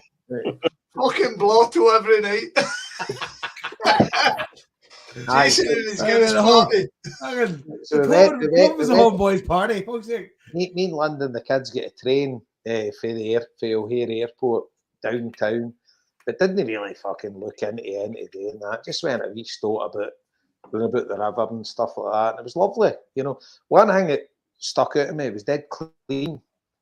See how New York's a bit kind of grubby, but Chicago was fucking spotless. You know, in the centre, but anyway, and aye, it was good, but didn't really see much. But aye, can't wait.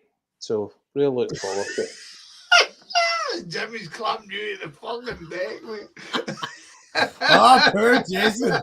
Never been anywhere. Never been there.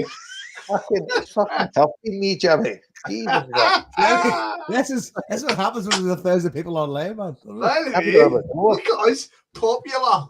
Look at us, popular. We'll not be doing this again. Well done. Right. Sean Butler says rats says the cats in New York. That's a Marty Tail reference.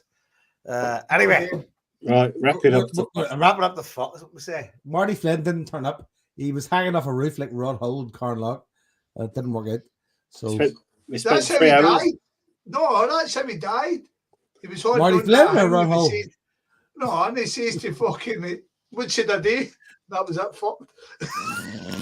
Spent 3 hours talking about transfers we've not made. Some podcast. Hey, you're all laughing. You doom and gloom. Goalie. And by the way, see after this, you press stop, Joe. Does that just cut us all off, or can we have the usual after party? We can continue on Skype because that's where we're not really sure. But I will be doing some background stuff, uploading the stuff Right. to pod. To everybody podcast, who that's- took any time to fucking even listen to this, feedback. You know what? I'm against No, that. just in case if you heard any feedback, we don't give a fuck, right? Just so ladies know. So feedback says, nah, it was shite. Get back to Spreaker. See, the arsehole convention, I think it's their comments we should really take on board because they are. I know, but listen, see that army, the arseholes are about to swell. Aye, that can we call 1,000 folk arseholes, you know? Yes. Well, we can't call it a convention. We call it the arsehole army. Call them in, me what? Okay. You know what? Arsehole brigade. Arsehole, it's better a brigade. Arsehole battalion. Okay. Arsehole battalion. I can. All needs PG on the mere Gaelic Right, shit. get fucking PG on to talk more about fucking stupid hurling. Let's get Marty back to He that. couldn't give a fuck about hurling about you and Marty. Fucking Oban Kamenak. Fucking Aye. get the off of them. Anyway, listen. Kamenak Hurling, Oban. Kamenak Cup. Right, Joe, wrap it up to fuck. Come on. Wrap it up the fuck. Right, We're just insulting people at this point. This is so we cut it off where it turns into abuse. That was a good shout. It was a good shout. That's our first fucking moment on StreamYard. Listen, feedback is appreciated. It's not necessarily considered. Fuck your feedback. Fuck your feedback. We don't care. If you made it this far.